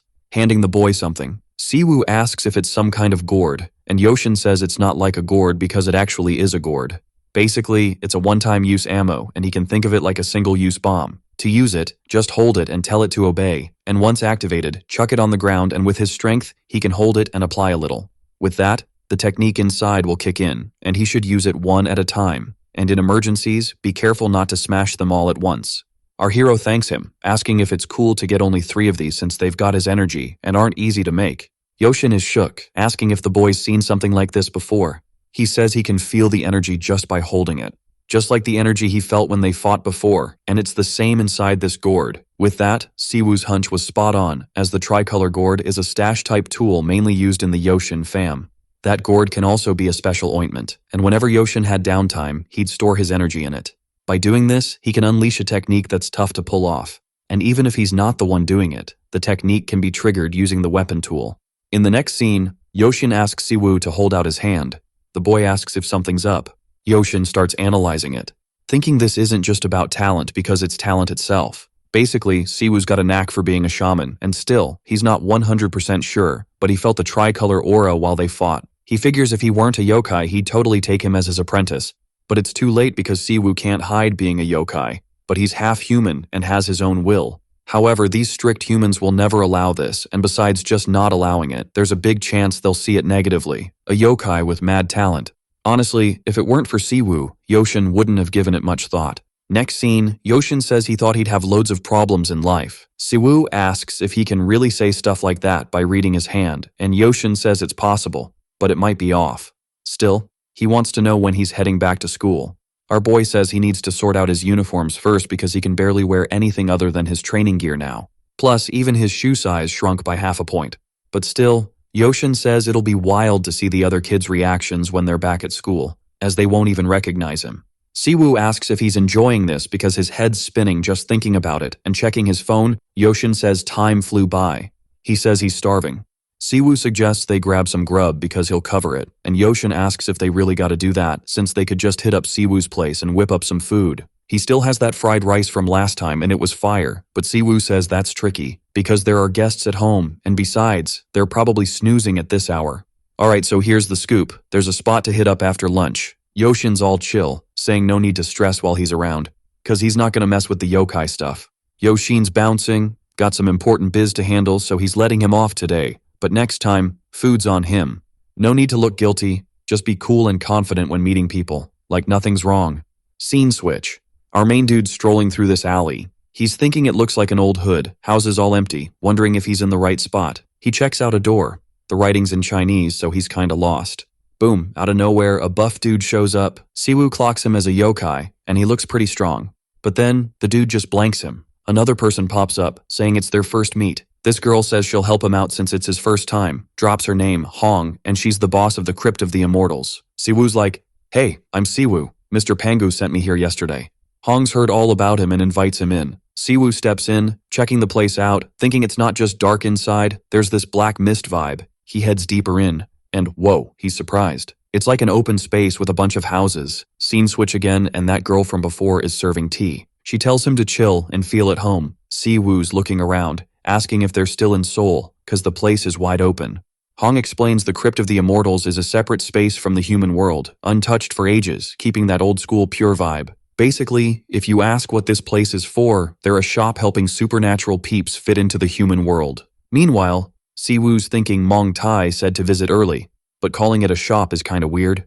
Then he picks up a scroll, says he got something called Gimmyo Ong, Yokai World Cash, asking if it's good here, and Hong's like, "Yep, some yokai get jobs in the human world, but most swap yokai cash for human cash, but this currency's worth about 3 million won right now. There's a fee, but still, Siwoo's mind is blown. Cause the most cash he's ever had was 720,000 won. Hong asks if he wants to see what he can buy with it. Hong gives a shout and another dude shows up, opens a chest with some goodies. Hong says what he's seeing is Marjair Wan, the store's top medicine, boosting yokai energy. In the human world, yokai energy's rare, and even in the yokai world, it takes ages to recharge. So they made a special pill with yokai world stuff, letting you get yokai energy even when it's scarce. Without thinking, Siwoo's like, "I'll buy it," asking if the different colors mean different effects. Hong says, yep, the container color shows pill quality, silver's weakest, black's best. Better quality means faster recovery, and for a quick boost today, she suggests the black one. Siwoo's down for the black one, asking if he can try it now, and Hong's like, "Sure, you'll see the effects tonight." But Hong's got this sneaky smile, thinking the effect's the same no matter which one he takes. For a high-ranking person, it'd take hours to digest the black pills, but with a half yokai body, it might take days.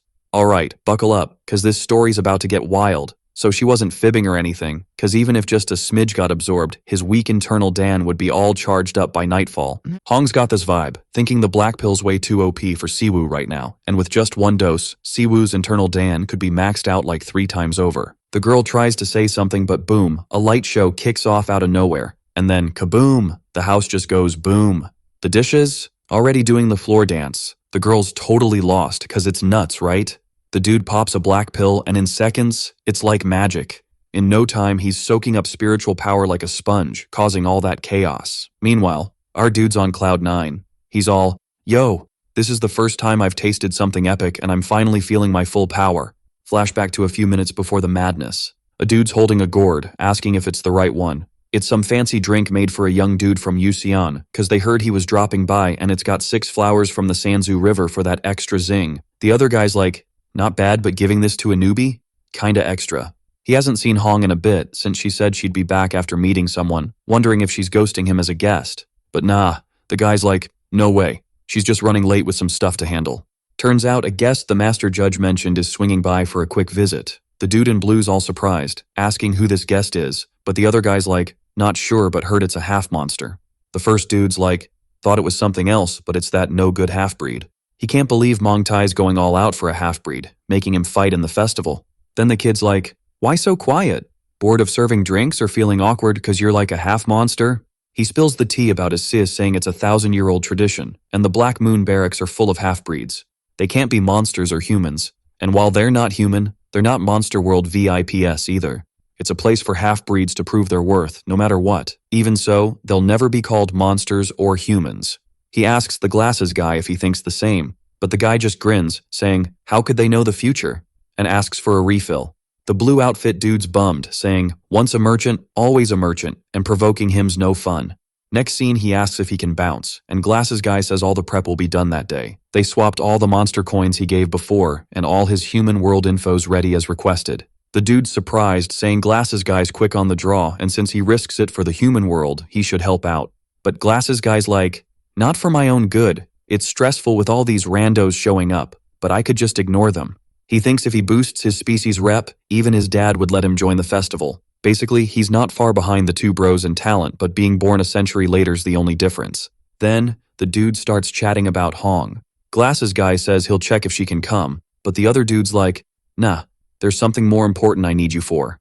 In short, while in the human world, He wants that girl to have his back. Alright, buckle up, cause this story's about to get wild. So there's this dude who's all, nah, I ain't dealing with a half-breed.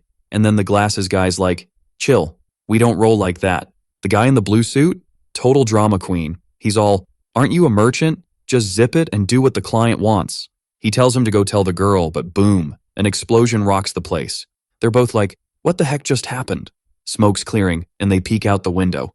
It's like water's flowing everywhere, but for living things, it's just a puddle waiting to dry up.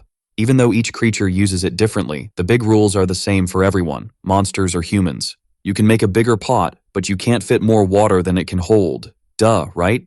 Next up, the main dude checks on the girl, asking if she's okay after the chaos he caused. Turns out it's way cooler than the pill she mentioned. Something's definitely up, and he's gotta say it, feeling like he can do anything. Then another guy pops in, all, what's with the chaos?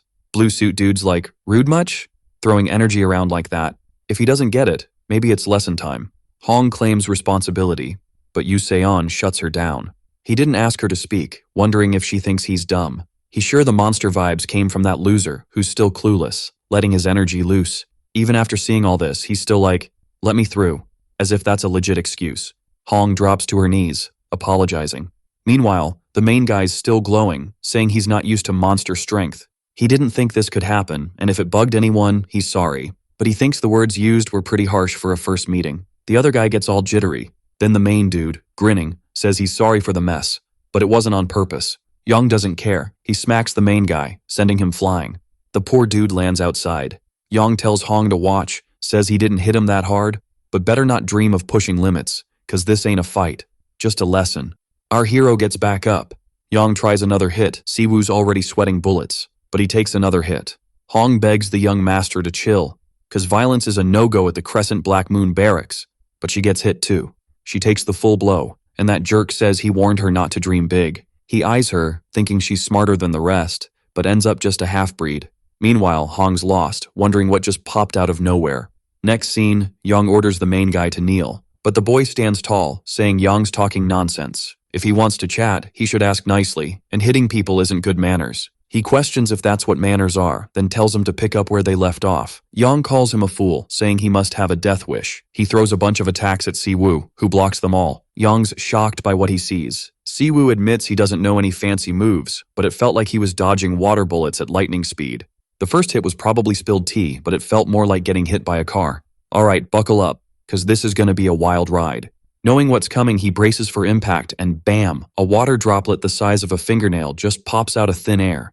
Basically, he can use the air's moisture or grass drops, and that hit, it came from way far away. Not exactly his proudest moment, but he had a similar run-in with someone last night.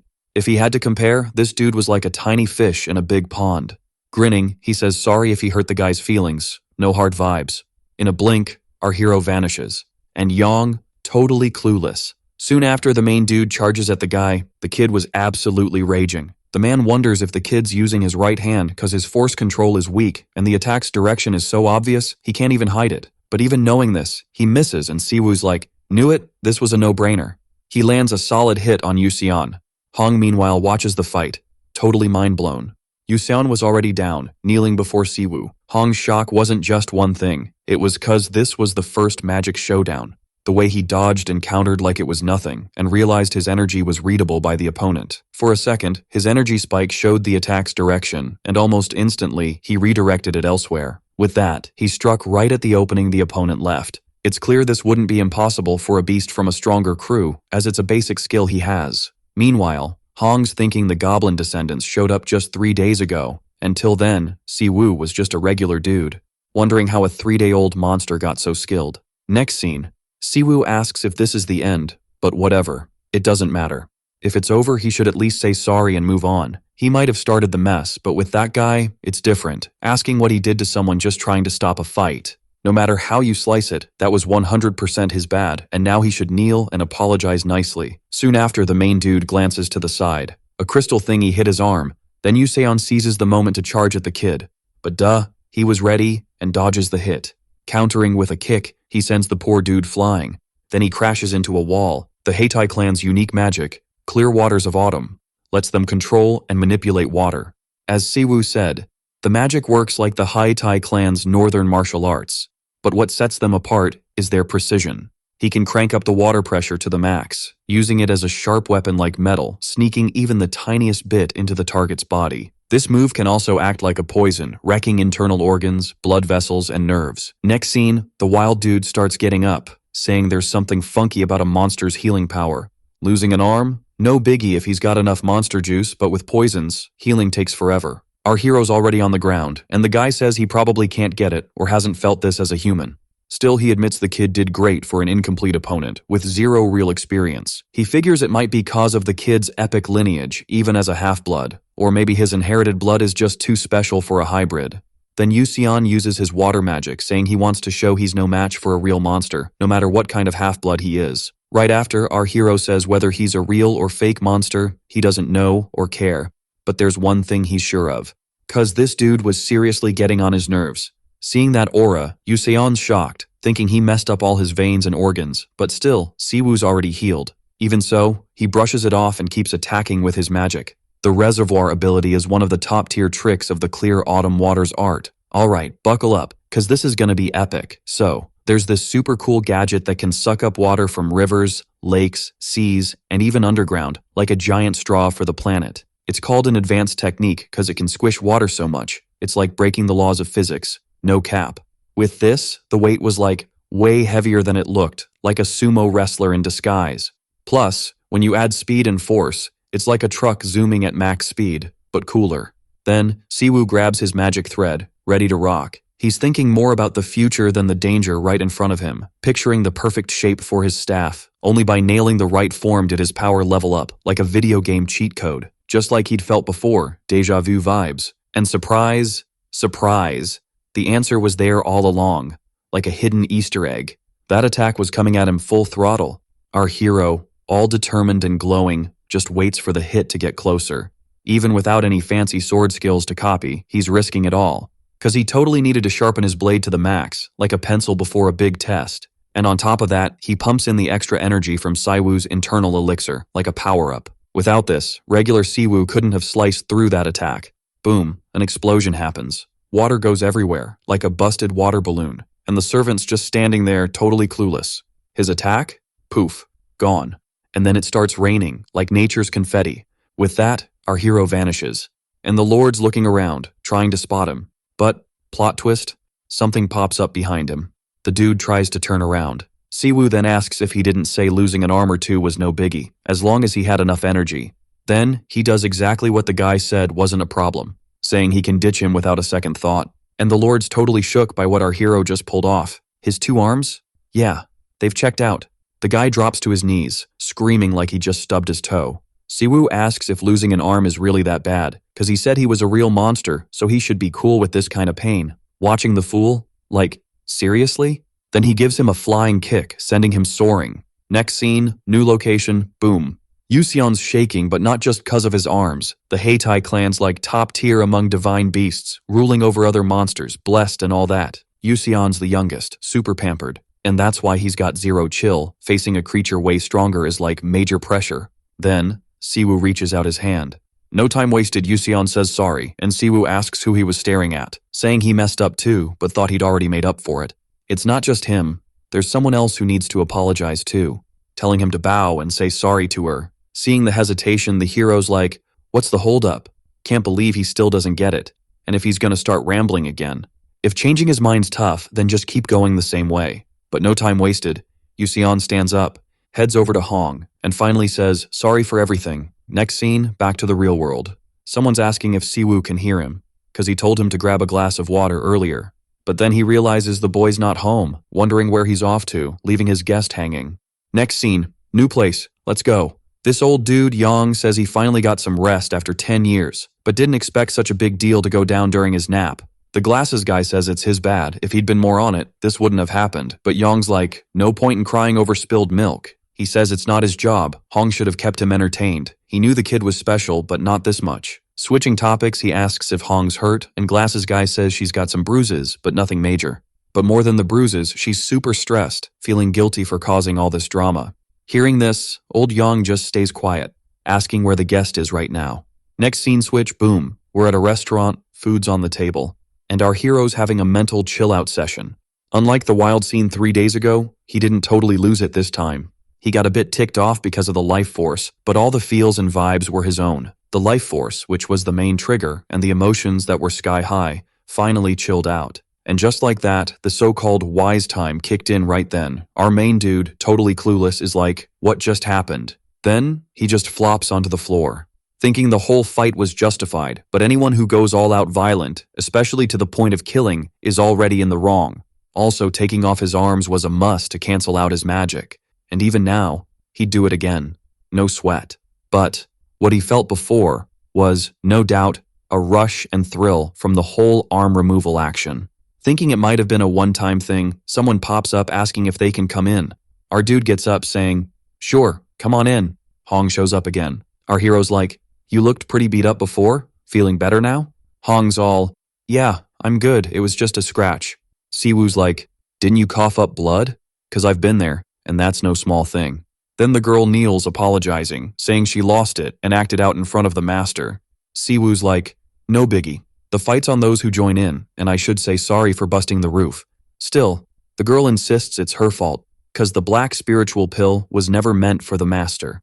Actually, the gold or silver pills would have done the trick, but she still pushed the black pill, knowing this. Siwoo's like, "Wait, are you saying you tricked me?" Hong's like, "As you heard, I'm a half-breed, part human, part monster. Hybrids come from humans and monsters, but they're not super rare. For both races to mix and have kids, those born like this get traits from both and don't fully belong to either. Most half-breeds have this natural essence that senses monster energy but can't absorb it. It's a bummer, and they crave what they can't have, knowing they could quench it at the world's thermal spring, but never getting a sip. Even with meds like the brilliant lotus pills, it just wets their lips a bit. And that's why she envied the boy. To half-breeds, he's a miracle. And even with mixed blood, he's got skills that could make him official. What she did with Siwoo wasn't for herself, but because someone wants what they can't have, and out of envy, pulled a prank. Basically, a sneaky and mean move as a seller, and deserves some serious consequences. Then, someone cuts in, saying the apology was a bit off. No matter the punishment, the key is not to blame the one getting the apology. Looking over, Hong sees it's her master. He says he needs to apologize for everything and introduces himself as Yang, the master of the House of Humility Cultivation. Switching gears, he tells Hong not to stress and keep the guests entertained. Next up, Siwoo says he's cool with the girl's apologies, no need for more drama. Still, a refund for that spiritual pill would be awesome. And the old man, not missing a beat, agrees. Right after, Hong bows to the boy one last time. Then he starts to head out. Our boy, after that, starts chatting with the old man, saying it wasn't a big deal. Old Yang's like, if he's down, he'd like to set up a peace meeting soon, and the boy's confused. Yang explains that the one he clashed with is Yuseon, the youngest of the Heitai tribe, aka the Divine Beast. Obviously, the Heitai tribe he knows is all about the Divine Beast vibes if he gets the situation. He wraps up saying he doesn't think it'll blow up, but there could be some mix-ups on their end. So, before that happens, they need to meet up and clear the air. Alright, so here's the remix of that story, keeping the same vibe and line breaks. It all kicked off because nobody cared enough, and now both sides are in a mess. Siwoo's told not to be too harsh on the kid. Siwoo nods, chill about it. He's like, no need to go overboard, and about taking the blame for sorting it out. Nah, not needed. If they bump into him, he'll spill the tea in his own words. 'Cause honestly, their crew took it from a simple my bad to throwing shade and getting all violent. So, he had to step up and handle it. It's a classic right versus wrong sitch, and neither should say sorry. If it leads to a brawl, he'd rather throw hands. It's just easier. Yang hears this and goes, whoa, deep stuff, but warns not to sleep on the Heitai. Even Yuseon's lil bro is next level. Siwoo's like, nah, it ain't like that. He hasn't faced many beasts, but he's tangled with at least 2 tougher than him. But hey, to be the Demon King, he's gotta beat them all. And Yang's jaw drops, saying you don't hear that kind of talk just anywhere. Siwoo's like, Yang might say he's toast, but he's ready for that, no sweat. Yuseon was raging over nothing before, and if he dropped the Demon King bomb, it would have been chaos. And just thinking about those dudes roaming the world in 6 months is nightmare fuel. Yang's curious how he plans to stop this, cause it sounds wild, and Siwoo's like, laugh all you want, but it is what it is. Next scene, Yang's not laughing, he's actually intrigued by Siwoo. He thought Siwoo was just unlucky, but realizes he misjudged, and since forever, it's the first time meeting someone with this kind of vibe, which is no doubt a win. And then, the dude hands something over. Yang says it's a peace offering for house guests, but if he gave it like that, maybe Siwoo wouldn't take it, asking if he should try another way. Might be early days, but he wants to back Siwoo's future. Then we're back in the city, Siwoo's home, thinking it was a wild day and almost dinner time. Then someone asks where he was and why he's late, and he's like, sorry, lost track of time. The white-haired girl shows up. She says it wasn't that long and she just got some intel. Siwoo's curious and checks out the sun crow on Seolhwa's arm. But out of nowhere, the bird goes berserk on him. Seolhwa's like, you dummy, that's not Seol, just a summon.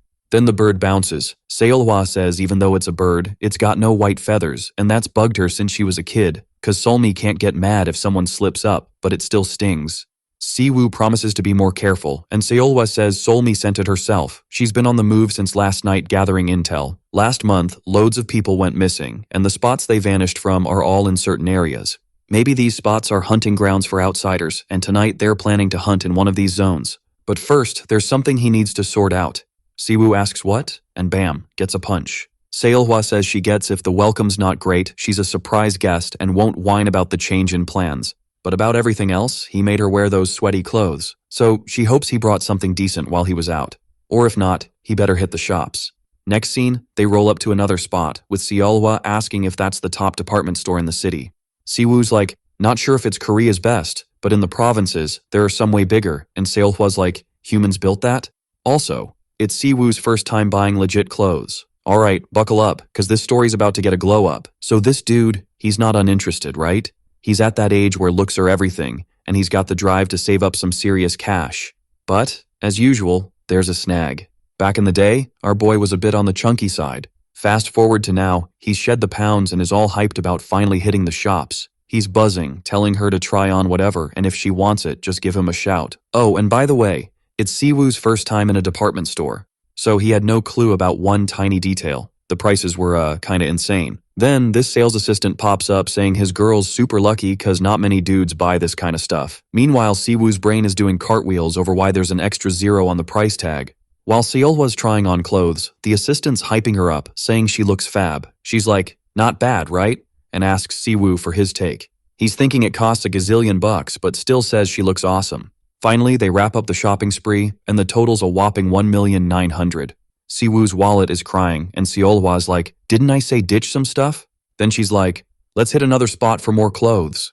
Siwoo's all, more shopping? But she's confused, thinking he was just there for a day and wanted one outfit for her. Switching gears, she calls him over, tells him to open his hands. Seolhwa hands over some shiny gold coins, asks if 10 spiritual gold coins will do the trick. If he needs more, just holler. The rest is his to keep, a little thank you gift. As they head out, she's like, let's keep going. But Siwoo's still lost in the sauce. Next stop, another clothing store. Seolhwa's trying on a ton, and Siwoo's just tagging along. Now that he's loaded, he's hyping up every outfit. Siwoo's like, you look stunning, and she asks if he's for real, but Siwoo's like, nah, just kidding. And bam, he gets a playful punch. Next scene, they're done shopping. Siwoo asks if it's her first time in the human world, but she seems to know her fashion stuff. She says it's all thanks to Solmi. Solmi thought she was into fashion and kept pushing clothes on her, which was kinda annoying. But honestly, she came to the human world for a different reason. Then, they bump into someone. The guy apologizes. The girl with him tells him to watch it and scram. Seolhwa's like, thought it was just him, but humans are like copy-paste. That dude bumped into Siwoo cause he wasn't paying attention, and with a word and a look, it was all sorted. She says Siwoo should have made him pay up, not to the point of a smackdown, but at least stand his ground. Siwoo's shocked, asking if she really means it, and she's like, yep, totally. Cause in the human world, if a monster shows weakness, it's game over, no matter how strong it is. Once it shows weakness, it's not one of the strong anymore, and even if it's powerful, it can get taken down without a hitch. Siwoo probably bowed to the Heitai after winning, but shouldn't have let him off easy, and Siwoo's like, how'd you know? She says when he walked in, it smelled like wet dog, plus another funky smell. If he beat him, he must be the youngest brother, asking if he's a short dude with no dignity, and Siwoo's like, yeah, you know him? She says not exactly. He's the brother of a friend's sister, and they scrapped once. That was like 20 years ago, and there were rumors flying around, and they ended up fighting over a rivalry that wasn't even real. Siwoo's all, did you throw hands with that dude? And Seolhwa's like, yeah, but you should be asking if I won, duh. Long story short, she totally wrecked him and told him to scram, never to show his annoying mug again. Since then, she hasn't seen him, but Solmi says he's been running his mouth, making threats behind her back. The takeaway? If you're gonna crush, do it with style and power. Being human, he can't just flip a switch and think like monsters, but when it's time to throw down, he better go all in. Hearing all this, our hero's like, noted.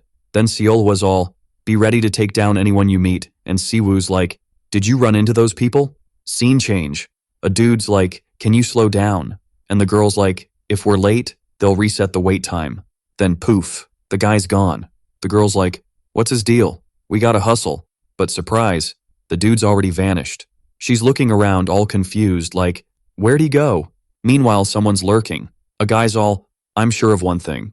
'Cause 20 dudes aren't exactly gourmet, except in a brawl, so better to target the ones nearby. He glances sideways. A kid's staring at him. The guy stares back. The poor kid freaks out. Then the guy pulls glasses from his mouth, which, let's be real, weren't just glasses before. The kid starts bawling, and the mom's like, why the drama? But then, the guy notices something. Another dude shows up wanting a chat. The guy's like, top floors are mine, basement's yours, remember? We agreed to stick to our zones. The other dude's like, monsters from another world are on our tail now, probably tracking us.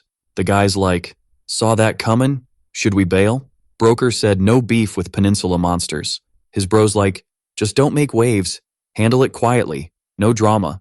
He reminds him it's been a month since they started hunting, and only now are the locals catching on. All the monsters here are slacking, can't even guard their own turf. It's almost funny they're chickening out. So they decided, if they're gonna risk it and break stuff, no need to stick to easy targets. He asks Xian for backup cause 2 peninsula monsters showed up so they should nab him. Next scene, Siwoo's like, Seol Hwa went there for clothes, and the girl's like, yeah, but there's more.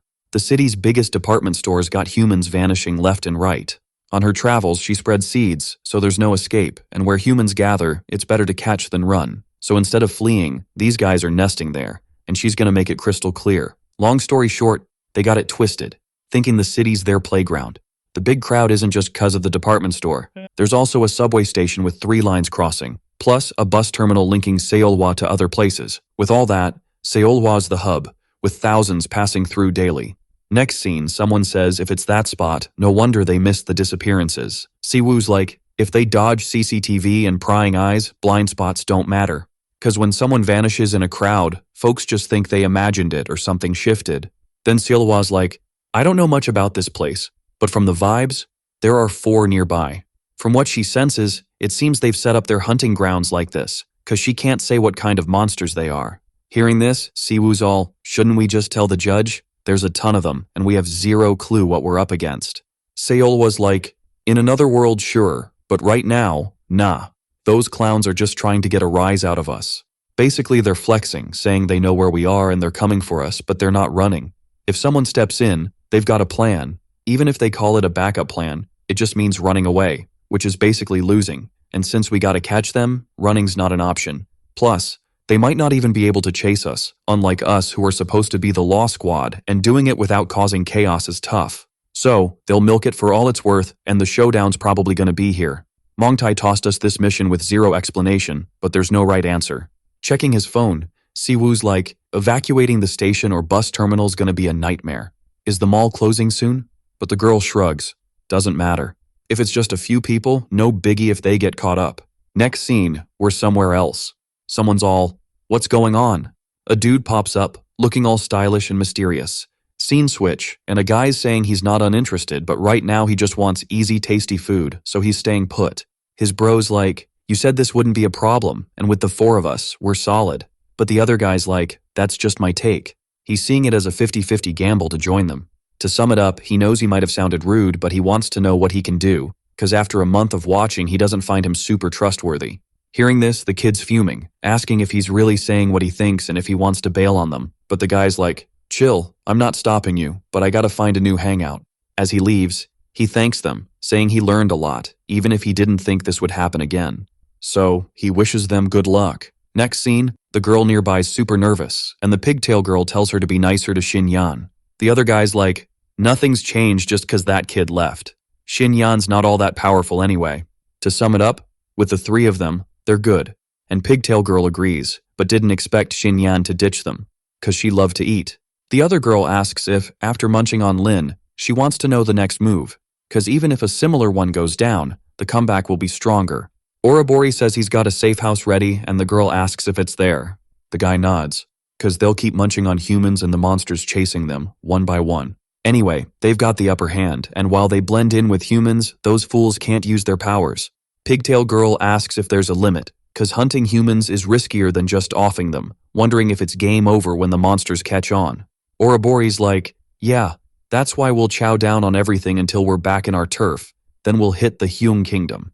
To sum it up, they gotta think about the shame their fams faced so far. Cause maybe they won't make it back, but if they do, nothing on the continent will shame them again. If they team up, the Monster World's center will be way better, cause they could become the yokai king ruling the next gen. Next scene, someone else shows up, cracking up. The trio notices the new presence. To sum it up, what shocked the siblings was Seolhwa's beastly power wrapping the building in a flash.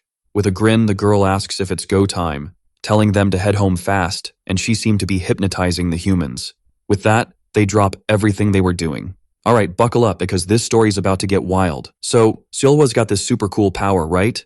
Her voice is like a mind control cheat code making enemies do whatever she wants. The closer she gets, the stronger it hits, like a Wi-Fi signal but for mind tricks. Even from far away, she's got skills that are next level awesome. Next up, Seolhwa's already flexed her power, saying there's no way those four could be that clueless. Meanwhile, Ouroboros all, did she just teleport up here or what? Seolhwa's nose is assaulted by a nasty smell from the building, and up close it's like, whoa, that's rank. But if it were her, just breathing the same air as those losers would be torture. The dude takes off his glasses, goes all super mode, and tells his crew not to fall for her trash talk. He orders them to get down there fast, and the pigtail girl wonders why they aren't teaming up against Seolhwa. But the guy's like, nah, I'm here to nab those two monsters, leave it to me, and tells Wayram the other one's energy is weak, so he should handle it. When he catches him, he can chow down, and the girl's like, yum, sounds good, and poof, she's gone. Next scene, Seolhwa's all, bad call, dude. If you'd told her to run, maybe she'd have a chance. The other girl's annoyed, saying Seolhwa's too loud, worrying about her sis instead of herself. Ouroboros thinking she's super strong, like top-tier key class, and if it were the old days, they'd be toast. But he's chill cause they've munched over 1,000 humans last month, so they got this. Next scene, Seolhwa's like, these guys don't even know their limits. She wonders if she should size them up. Next scene, she heads back into the mall. Everyone there is under the girl's spell. Then, someone taps the lady's shoulder. It's our hero, asking if she's okay cause he's totally lost. The boy mentions an emergency announcement about the store closing early, and since the door's open, she should head for the main exit. The lady thanks him but asks if he saw a kid, and our hero's like, was it your grandson? Cause he saw the boy downstairs earlier, worried about her. Then, the old lady starts heading down the stairs. Flashback time. Seolhwa's saying no one's sticking around since she can whisper to loads of humans, but if they're resistant, it won't work. But right now, he should stroll around and help any humans he finds. Meanwhile, Siwoo's thinking it's better to double check, just in case. Next scene, someone else pops up, saying Siwoo's energy is weak, and even after watching him for ages, she wasn't sure it was him. But she wants to know how to say it, cause it's kinda awkward. She asks if they can pretend they didn't see each other to dodge a fight. Our boy's clueless, and the girl's like, honestly, I came to eat you. But up close, he doesn't look that tasty, even if she wanted to. Plus, he's totally her type. There's a reason monsters chase each other, and unlike her bro, she's not into being the yokai king, but it'll be her world in 6 months. She asks if he'll hunt them during this time and suggests they chill and get to know each other. She admits she really likes him. Soon after, the hero asks if she came from downstairs. She asks if he means the human she sent down, cause she saw him on her way up and already ate him, saying what was there and what came after got devoured. With that, she crossed paths with the two and thought it was a waste. Hearing this, the hero's super mad and attacks the girl. She seems to take the hit directly. But our boy's confused cause the attack didn't seem to do much. But right after, she gets slammed into the wall. Our dude's eyeing the stairs, deep in thought. He figured Seolhwa got his vibe, but turns out she was kinda clueless. Spirits munch on humans after all. The last 3 days were brutal, and he's wondering what these spirit creatures are all about. He got a taste of their danger firsthand, and that's when, for the first time, he felt real fear. The danger he sensed was just what a regular monster feels for another spirit, and he realized how scary a spirit can be to regular folks.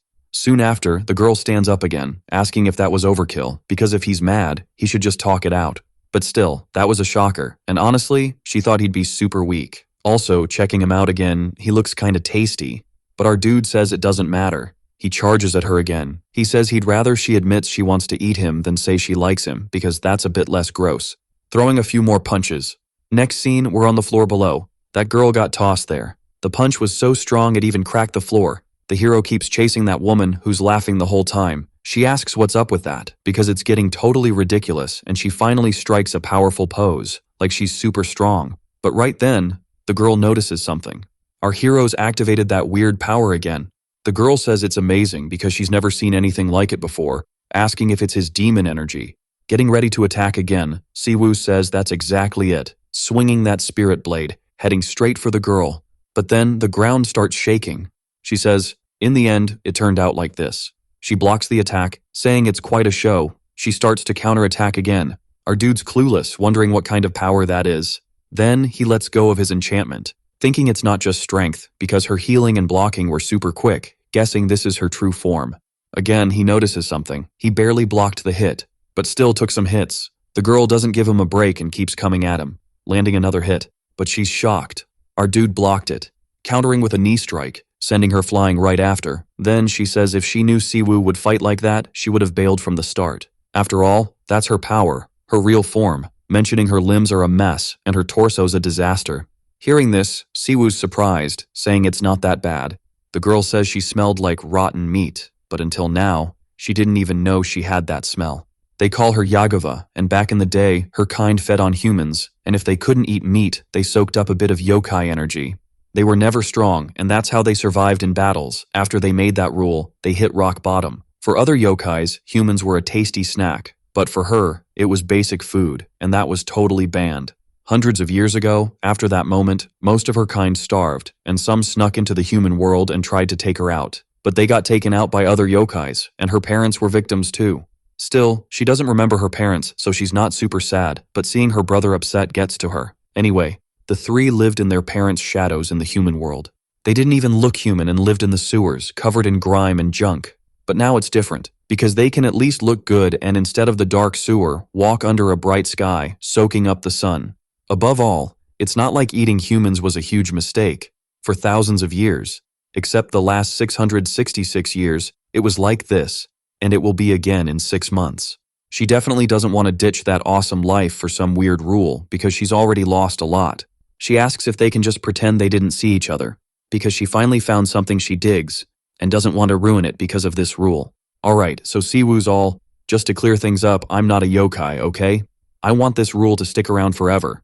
So he's got to stop talking nonsense and get serious like right now. The girl hears him and nods like, got it. And then, poof, she's gone. She's back at Siwoo, throwing a punch he barely blocks. He's thinking, whoa, she's faster and stronger now. If this isn't her full power, I'm toast. Siwoo's got skills, talent, and some serious combat experience, leveling up his spiritual energy game. But this yokai girl? She's leveling up way faster than Siwoo, like, in a whole different league. They're worlds apart. As they battle, the building's falling apart, like no big deal. The girl says sorry for the mess, she's still getting the hang of her new powers. But she's determined to end this, keeping her eyes on him. For yokais, humans are like super snacks, giving them crazy benefits with zero side effects. Waram's been munching on flesh non-stop, leveling up like crazy. Next, she asks if he can use that cool move again, and Siwoo whips out the scroll.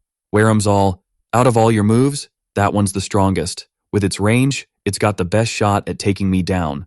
So, Siwoo's gearing up for another hit, but he's not super confident.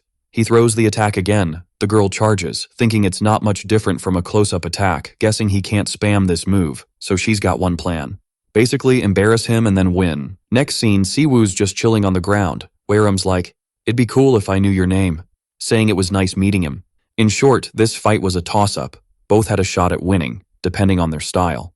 But then, plot twist. Not using his magic was a risky move, betting his life on it, but Siwoo pulls it off, saying that's just how he rolls. Next scene, flashback to a few hours earlier, Seolhwa's asking if he fought Goyu. He says, fight isn't quite right, but he gave it his all, and it didn't seem to faze them. Even if it did, they didn't seem to care, and Seolhwa gets it, since everything was under control. Anyway, he's got the skills and mastered his magic, basically a battle pro, no weak spots. Even if the cops chased him for 500 years, not many yokais could top him on the peninsula. Then Siwoo asks if that goes for her too. She wonders if it matters, and Siwoo's like, sorry, didn't mean to bug you.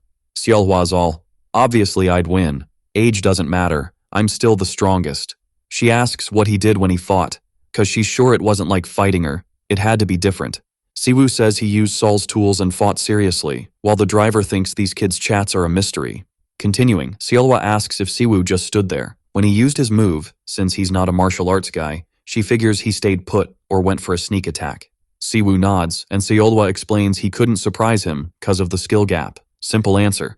No matter how strong the magic, it won't work the same on everyone. The fight's all about strength, up close and personal. Next scene, we're somewhere else. Seolhwa's like, seems like you get how things work, and since it's not frustrating, that's a win. Someone else pops up asking about the noise. Seolhwa looks over, saying her call was spot on, because she knew this might happen, so she left something there. But with them both there, it was enough as a backup. And honestly, she's a bit let down. She thought he'd use at least 4 tails of his power, but it was just 3. And if he was serious, 2 would have done the trick. When asked how many of them crossed the continent, she goes, in the end, they got beat on her side, so they probably snuck through. But now that she brought it up, she's curious if he knows how many crossed the continent and who's the mastermind behind sneaking in creatures of his level. Ouroboros all. If she thinks he's gonna spill the beans, she's wrong. And the girl's like, duh, obviously. I mean, she doesn't know how they pulled it off, but they broke the rules to survive, and acting all noble now just makes him look silly. So if he wants to save his sorry little life, he better play nice and cooperate.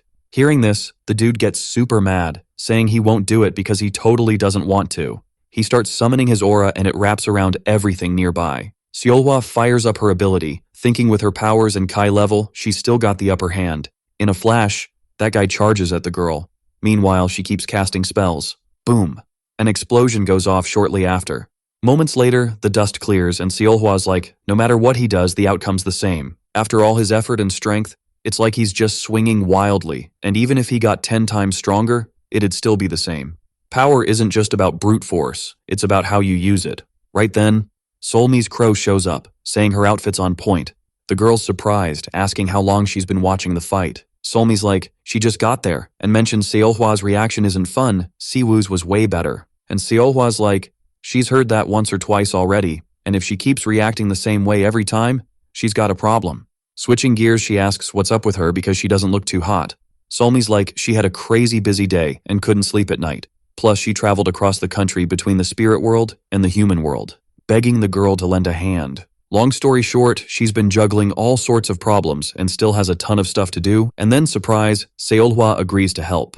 Solmi asks if she can help by attending to some people and the girl's like, sure, but what does attending mean? Just as she's about to answer, the ground starts shaking out of nowhere. Solmi's like, did you hear something rumbling below? She hopes it's not more spirits, and Seolhwa's like, it was probably Siwoo. She wraps it up by saying she's sure he's probably in the middle of a battle. Surprised, Solmi asks if she brought Siwoo there, saying he shouldn't be fighting right now.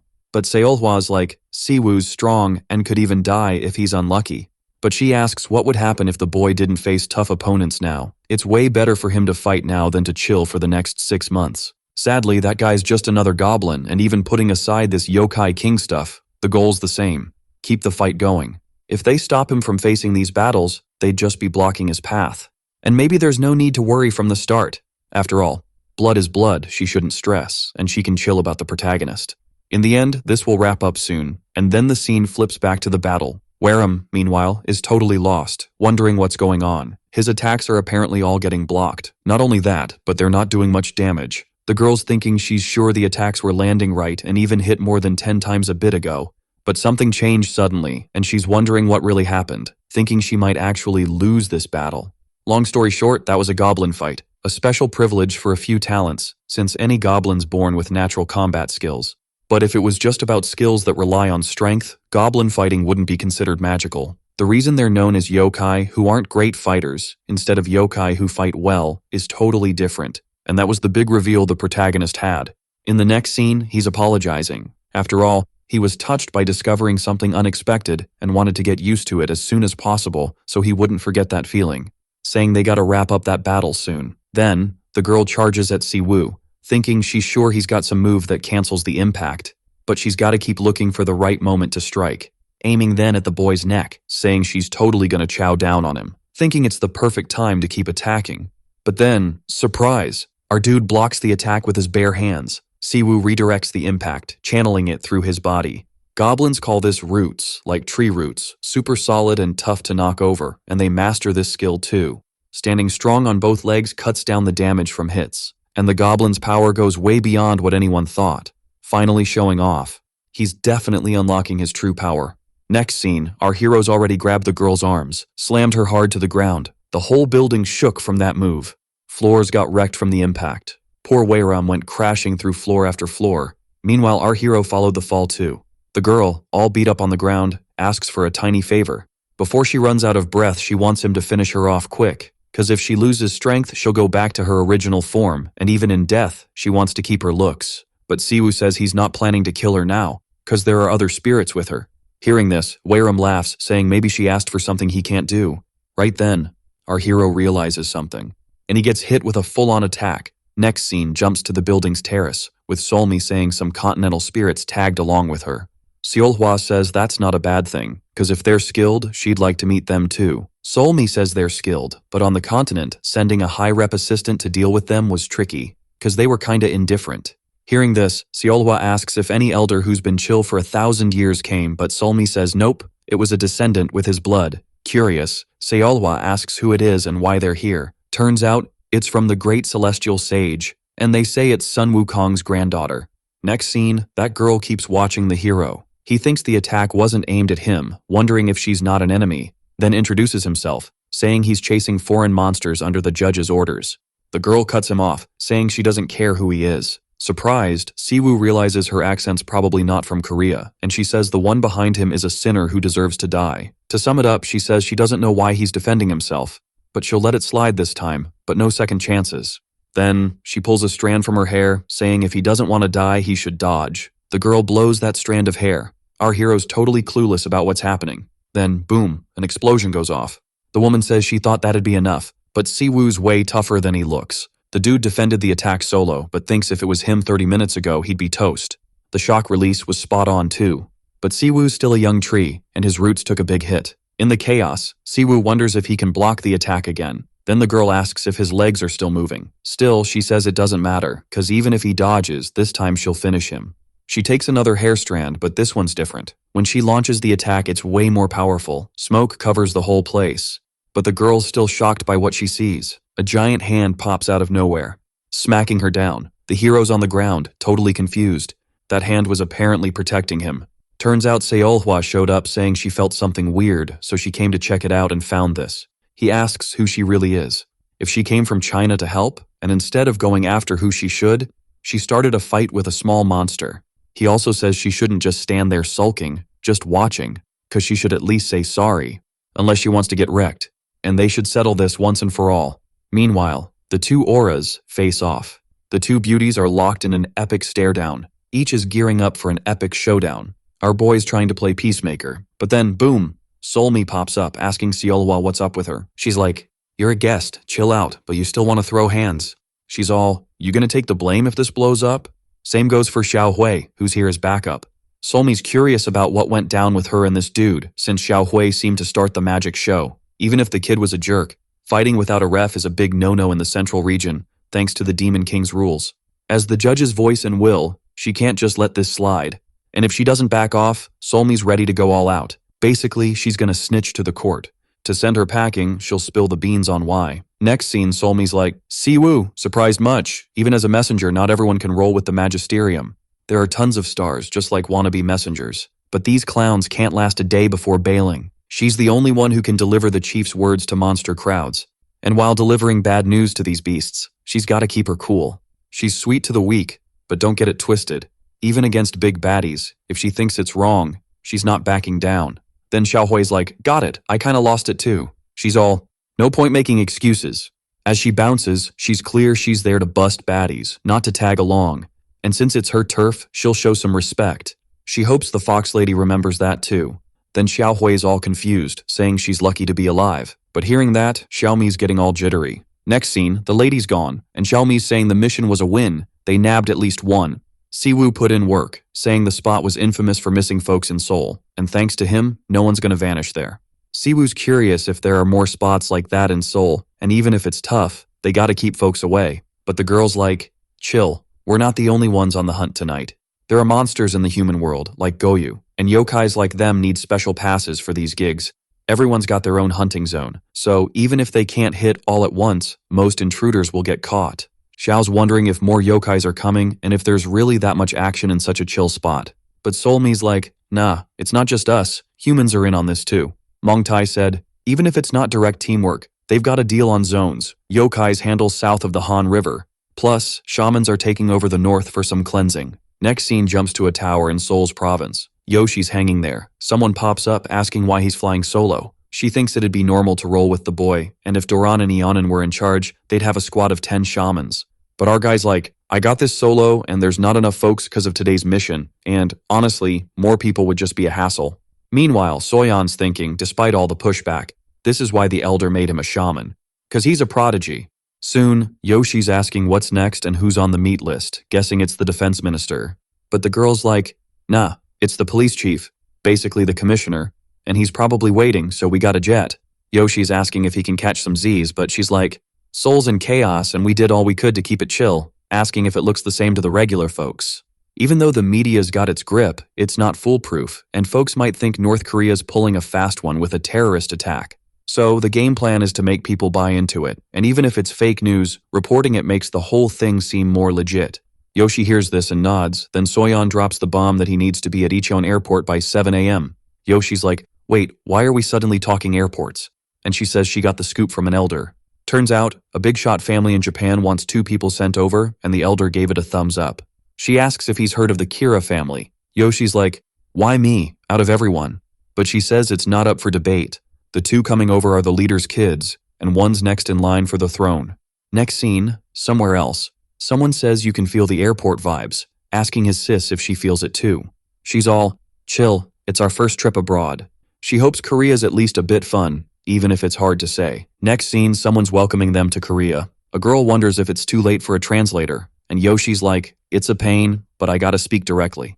Switching gears, he asks why she didn't take her dad's offer. Working with the yin and yang master is a big deal. But she says he's off, it's not brand new, asking if he missed the Japan news. Korea's government says 2 yin and yang masters hit Busan port, doing exorcisms in Seoul and Busan with locals. They caught the yokai causing chaos, but another curveball hit during the process. Overall, the vibe was off, and 2 people in particular didn't get better. The fight got wild, causing more damage than the exorcism itself. It might have been natural, and even if their methods were different, they were already unique. She warns Yoshin to be careful, saying you never know when drama might pop up.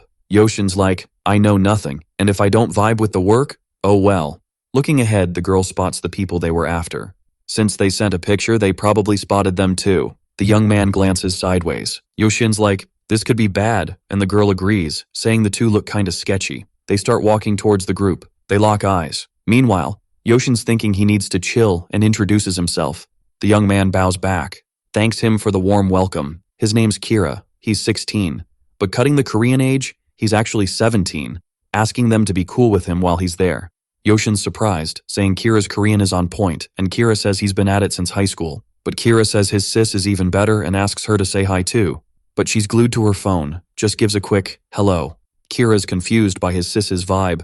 He apologizes, saying she's not super social, and her name's Yuzuru, 2 years older than him. Yoshin's like, no worries, thinking you can't judge a book by its cover. Plus, he feels the real trouble might be on their side. Next scene, in a car, someone mentions they booked a hotel in downtown Seoul for them. If anything sketchy pops up, they should report it ASAP. But Kira says it's all good, they appreciate the last-minute help. The girl glances at Yoshin. With just a look, he gets it, and apologizes for butting in, asking if they could spill the beans on why they're here. He heard it was for a swap and exchange, but he's curious about their main focus. Alright, buckle up, cause this is gonna be a wild ride. So, to sum it up, understanding stuff right and not getting all mixed up is key, and the girl thinks it's way better than just wandering around all confused. Meanwhile, Kira's just chillin', staying quiet. Then boom, he drops the bomb that they're here to check out and maybe take down any yokai that might have snuck into Korea. His sister's all like, whoa, and Kira's like, we can't just zip it. Their dad wanted them to keep it on the down low, but while that might fly in Japan, it makes zero sense to keep secrets here. He thinks spilling the beans is the way to go for some teamwork. Yoshi's curious, asking what any yokai means, and says if it's a spiritual level one, it could be a big deal. But Kira's like, nah, not this time. So he breaks it down, saying in Asia, yokai are split into 4 main squads. First up is Zuma, ancient animals that got smart and magical. Then there's Wonyel, human souls with major grudges or obsessions, now rocking supernatural powers. Next, the Busangi, old objects with souls inside, also known as gumyu. And then, there are yokai called spirits, not tied to animals, humans, or objects, but straight up nature energy. Finally, there are the oddballs that don't fit in any of these four groups, the teragami. Yoshi's like, in Korea, we call them doegchin. The other girl's surprised, saying they're yokai that don't fit the usual types and come from darkness, from nothingness. No one really knows how they pop up, but some think they come from the wants and fears of all living things, yokai and humans included. Even though there are different species, no two doegchin are the same in the same era. And when one bites the dust, a new one shows up after hundreds or even thousands of years. Each species looks and acts differently, but they all have crazy growth and desires that are off the charts. Records say since they were created, they're super smart and get stronger by munching on other beings. Plus, their growth level is way beyond any other yokai. Every time one of these bad boys showed up in the past, it was Chaos City, and supernatural beings and warriors had to team up to take them down. Then she asks if they can figure out what kind of creature this is, but Kira's like, no clue yet, and as said before, they're not even sure if they've hit Korea. But the seer predicted the Lord of Darkness is born and heading west across the sea. Switching gears, Yoshin says he'll hit them up later, cause it's time to catch some Z's. They drop the two at the hotel, and the girl asks what Yoshin thinks about all this. He says there's not much to think about, he'll help out as much as he can, but first, he's gotta report to his dad, and if it's true, no biggie. He totally gets what she's hinting at. After all, he mulled it over the night before while battling monsters. If there's a reason behind this, he needs to know why he's doing all this. They were all small fry monsters, and even if they get strong, they don't know how to wield their power.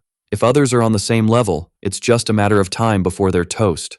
No matter why they're doing this, it ends up not mattering. But still, if there's another reason, he wants to find out. The plan seems to be to gather a ton of monsters and make people drop their guard, thinking they're just dealing with low-level creatures, and they almost pulled it off. The girl says she thought they were done with the big monster smackdown from the night before, but among the ones that got away, there's a dark entity. Yoshin's like, the dark gods are probably in on this. Not just that, Japanese monsters were spotted too. There are a bunch of marked spots in China and Japan, and if some came from there, who knows if they haven't come from other places too. Hearing this, the girl says, for sure the dark gods aren't your everyday entities. Yoshin thinks it's a bit over the top, but not totally off base. If dark gods and creatures from other places came and powered up over the past month, then they'd be a whole different beast from last night's creatures. It's possible they've hit the level of spiritual entities. Maybe, just like spiritual masters, someone's come from somewhere else to hunt them down. But still, this whole story is just speculation, and he hopes it's just a wild goose chase. Next up, we're at Mount Moya, chillin' near Seoul. Our main dude's wandering around saying everything's cool for now, and hey, it's not like this mountain's a tourist hotspot. Seolhwa's there too, saying she doesn't mind if some humans bite the dust, and it's not like there's a squad that could take on our hero. If enough peeps gather in a place like that, things can get spicy, and Siwoo's like, good to know. The girl starts eyeballing the hero, saying he looks like he pulled an all-nighter, probably because of those 2 deaths at the mall. She says it's not his fault, no worries. Siwoo's all, wish I could have done more, you know? The girl nods and says she brought him here to give him some mad skills, and situations like yesterday's are gonna keep popping up, like, forever. So, from now on, whenever there's a chance, she'll teach him some possession magic. That was the plan all along. He's gotta nail this to become a full-on demon. He's not as epic as she is, but he should pull off a basic possession, cause there are tons of handy spells for different vibes. He's gotta stay chill and keep his head up. But then, plot twist, the girl moves closer to our dude. Siwoo tries to back off, but she grabs him, asking what if he tripped and fell just cause he got spooked. So, she says he really needs to work on his stance, telling him to chill and stay put, slowly. After all, this'll be over soon. A mysterious yet awesome scent, with a hint of peach, sneaks in. Siwoo's heart's racing, like he's on a roller coaster for the first time.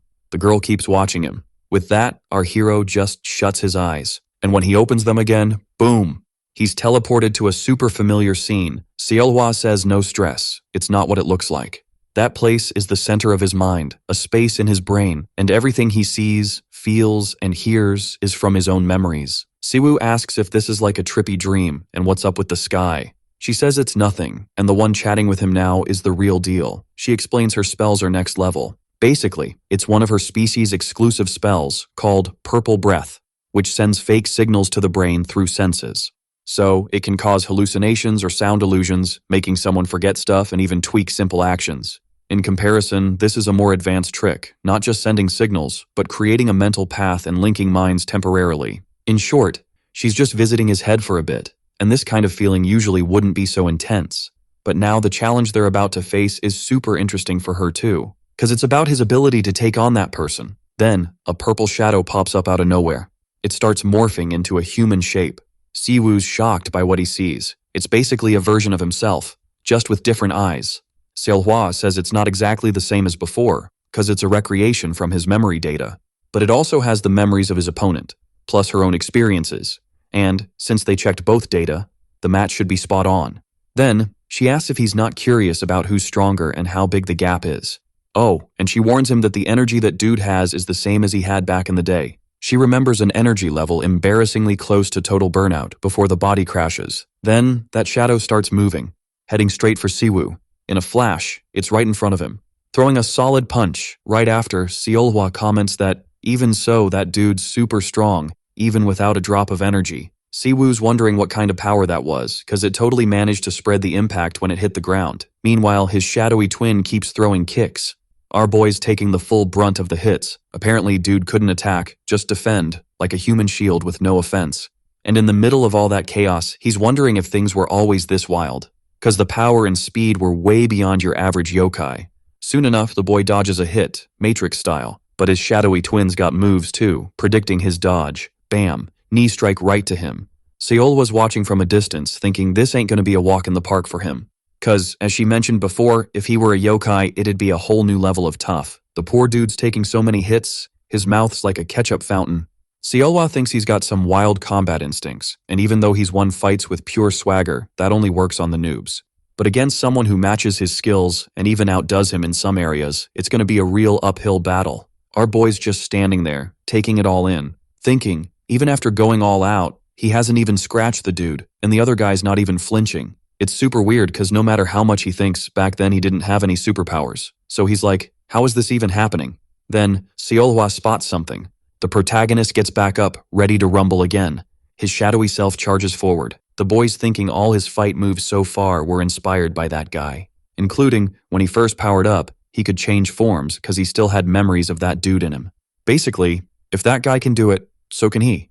Right then, the shadowy form lands a punch on him. He figures he can probably do that too, absorbing hits and generating power by stomping the ground, but his shadowy self's way better at it. Long story short, that form's good enough to bridge the power gap. Thinking he can't close this gap right away, he decides to try some sneaky moves. Launching his shadowy self into the sky, our boy calls on that dark power, saying if there's a way to win, he's gonna try everything. So he plans to keep the opponent off the ground while attacking. Then, he finally whips out his whip. Looks like the attack did something. His shadowy self crashes to the ground. The sky's just chilling, watching it all, looking kinda pleased. Our boy's like, he did it, and yeah, he was strong, but being himself, it was easier to spot his own weak spots. Hearing Siwoo, Seolhwa's like, he did awesome. Actually, both did, and she's gotta admit it. She tells him to look to the side. And then, the protagonist's jaw drops. His shadowy self's back up again. This time it's packing a whole new kind of power. Seolhwa comments that at least he was seen as a worthy rival to bring out the best in the opponent. Cause until now, that shadowy version thought it wasn't worth it. But now it's different. It's going all out. Meanwhile, our boy's totally confused. While his shadowy self's got a massive power, he's just got this tiny whip, saying it's totally unfair. And then, the monster attacks. Boom, explosion right after. Our boy's just lying there, missing the lower half of his body. Then, he wakes up. He's back in the real world, and Cell's like, he did good. Thought it would end worse, but at least he made some progress. From the get-go, winning was a no-go, and even though it wasn't a crazy battle, he managed to rip off 5 tails. Hearing this, Siwoo's like, if he got that many tails, it means fighting that opponent's tough, asking how many he'd need to face him. Cell says maybe 2, but his firepower's lacking, and in a tougher spot, 3 tails would do. Still, most problems get solved somehow, usually with just 1 hit. Right then, Cell's face changes, saying someone's watching them. This person apologizes, saying they didn't want to interrupt by showing up. It's Hong, who says she's not here to cause trouble. Cell asks if Siwoo knows her, and our boy's like, yeah, he does. Hong explains the contract with the mansion's lord is done, so she's handling the transport of the stuff he prepped. A top-notch piece is going to be delivered to Mr. Siwoo. Next scene, 1 day earlier. An old dude says when Siwoo chats about investments, it might sound kind of vague. But honestly, it's not rocket science. They're just there to help him become a champ on his own, as long as he gets the right support. And they might even hook him up with some secret stuff that other clients don't get to see. Plus, he gets to enjoy all sorts of perks like access to cool info, which Siwoo thinks is just awesome to hear about. But he's curious if investing isn't all about crunching numbers to get more back than you put in. He says it's super important to know what the old dude wants from him when Siwoo becomes a yokai. Then the old guy says, yep, he's smart. Sure, they'd want something if he became king. But right now there's absolutely nada. But as Siwoo pointed out, this isn't really an investment, and like mentioned, they're not the only ones backing candidates. Other groups are also betting on potential candidates. It's not just their thing. Naturally, over the 676 years of yokai kings ruling, one dude has always been the night boss. No matter which yokai is in charge, everyone's fate is tied to the yokai king, which also affects each clan's vibe. For those not strong enough to dream of being king, at least they want to follow him. So they're working hard to pick the best candidates and plant seeds for the future. Hearing all this, Siwoo says it sounds less stressful when put that way and asks if any yokai are grumpy about this plan. Then the old dude says, yep, some are. But it's no biggie. These grumbles usually sort themselves out. Like, the youngest in the Heitai clan was set to get the investment, and the Divine clan's power was seen as worthy. But a client said he wasn't really fit for it and claimed he was a yokai worth recognizing. To sum it up, if someone wants investment, they gotta prove they're worthy. And if a grumpy yokai gets investment, just outshine him. Those who don't cut it will get weeded out, and the one closest to being yokai king will remain. When that time comes, they can chat about investment terms. Until then, it's all on Siwoo. Until then, he should see this connection as just a friendly gesture. The next scene jumps to another spot. Siwoo's rocking an outfit saying it's super cool, and even over his other clothes, it's comfy. Cell explains it's a magic-made outfit. No need to take them off, just summon them when needed. He asks Hong if there's any order, and she says when he makes that hand sign, say the keyword wear. Our guy then makes the sign to remove. In a flash, the outfit's gone. He keeps doing it over and over, saying it's epic, while Hong thinks he's really the famous nine-tailed fox. Despite getting tons of offers, not just from her master but other groups too, she turned them all down, saying she won't owe anything to small fish. Meanwhile, the girl notices the looks they're giving her. She asks why Hong's still there if she's done delivering, wondering if she's spying or something. But Hong says, nah, don't do that. Cell asks if Hong's got more to say and wants to know what the family head said before. Then, Hong says they found where the group that survived last night's hunt is. The leader shared the spot and suggested helping to take them out. Hearing this, Cell asks why she's telling him and how she knows all this. Hong then asks Siwoo if he remembers Yuseon from last night. He asks if she means that kid from the Heitai clan, and she says, yep. She explains he also joined the hunt and was placed somewhere in Seo with 2 more demons. Siwoo asks if he reported the remnant's location, but Hong says he didn't get any report. Last night, Yuseon and 2 yokais were sent to attack the target they were hunting. So, Yuseon was the only one who managed to bounce out of there. Cell's all, wait, what? How'd anyone mess up the mission? No one said anything about that. Hong's like, we just figured it out this morning, cause Yuseon hit up the crypt of the immortals last night. Dude was banged up and freaking out, so they brought him in to chill and get his head straight. But he's still kinda out of it, only giving bits and pieces about what went down. He talked about feeling all mixed up and meeting the target, saying both sides were totally freaked out. Cell's like, man, not fighting and still having to bail solo must have been rough. If it was me, I'd probably be toast. Then Siwoo's like, why are you spilling all this tea? Cell's like, it's already out there, or will be soon, but don't expect any big moves yet. Last night's chaos drained more resources than planned, and the botched hunt means teaming up with other squads for a new game plan. For now, they gotta dig into the deets, and Solmi's handling the fallout, even though she's still learning the ropes. Switching gears, she wants the main dude to swing by. Sure, Master Mongtai or Solmi might say, nah, don't do it, but that's just their take. By now, he can find the spot without needing a GPS, and after nabbing her and reporting back, Siwoo should be in the clear. The big deal is making sure he's not stressing, cause catching them even a day early could save some humans. Honestly, she'd go if she were him, so she's not gonna stop him. If he spots the target, he should scope out its skills, and if it's a close combat beast, he's got a shot. But if it's a magic whiz, he better watch out and be ready for it to ghost at any second, whatever he decides. As she's heading out, the girl says it's all on him now. Our video ends here. If you liked it, leave your like. See you next time. Bye-bye.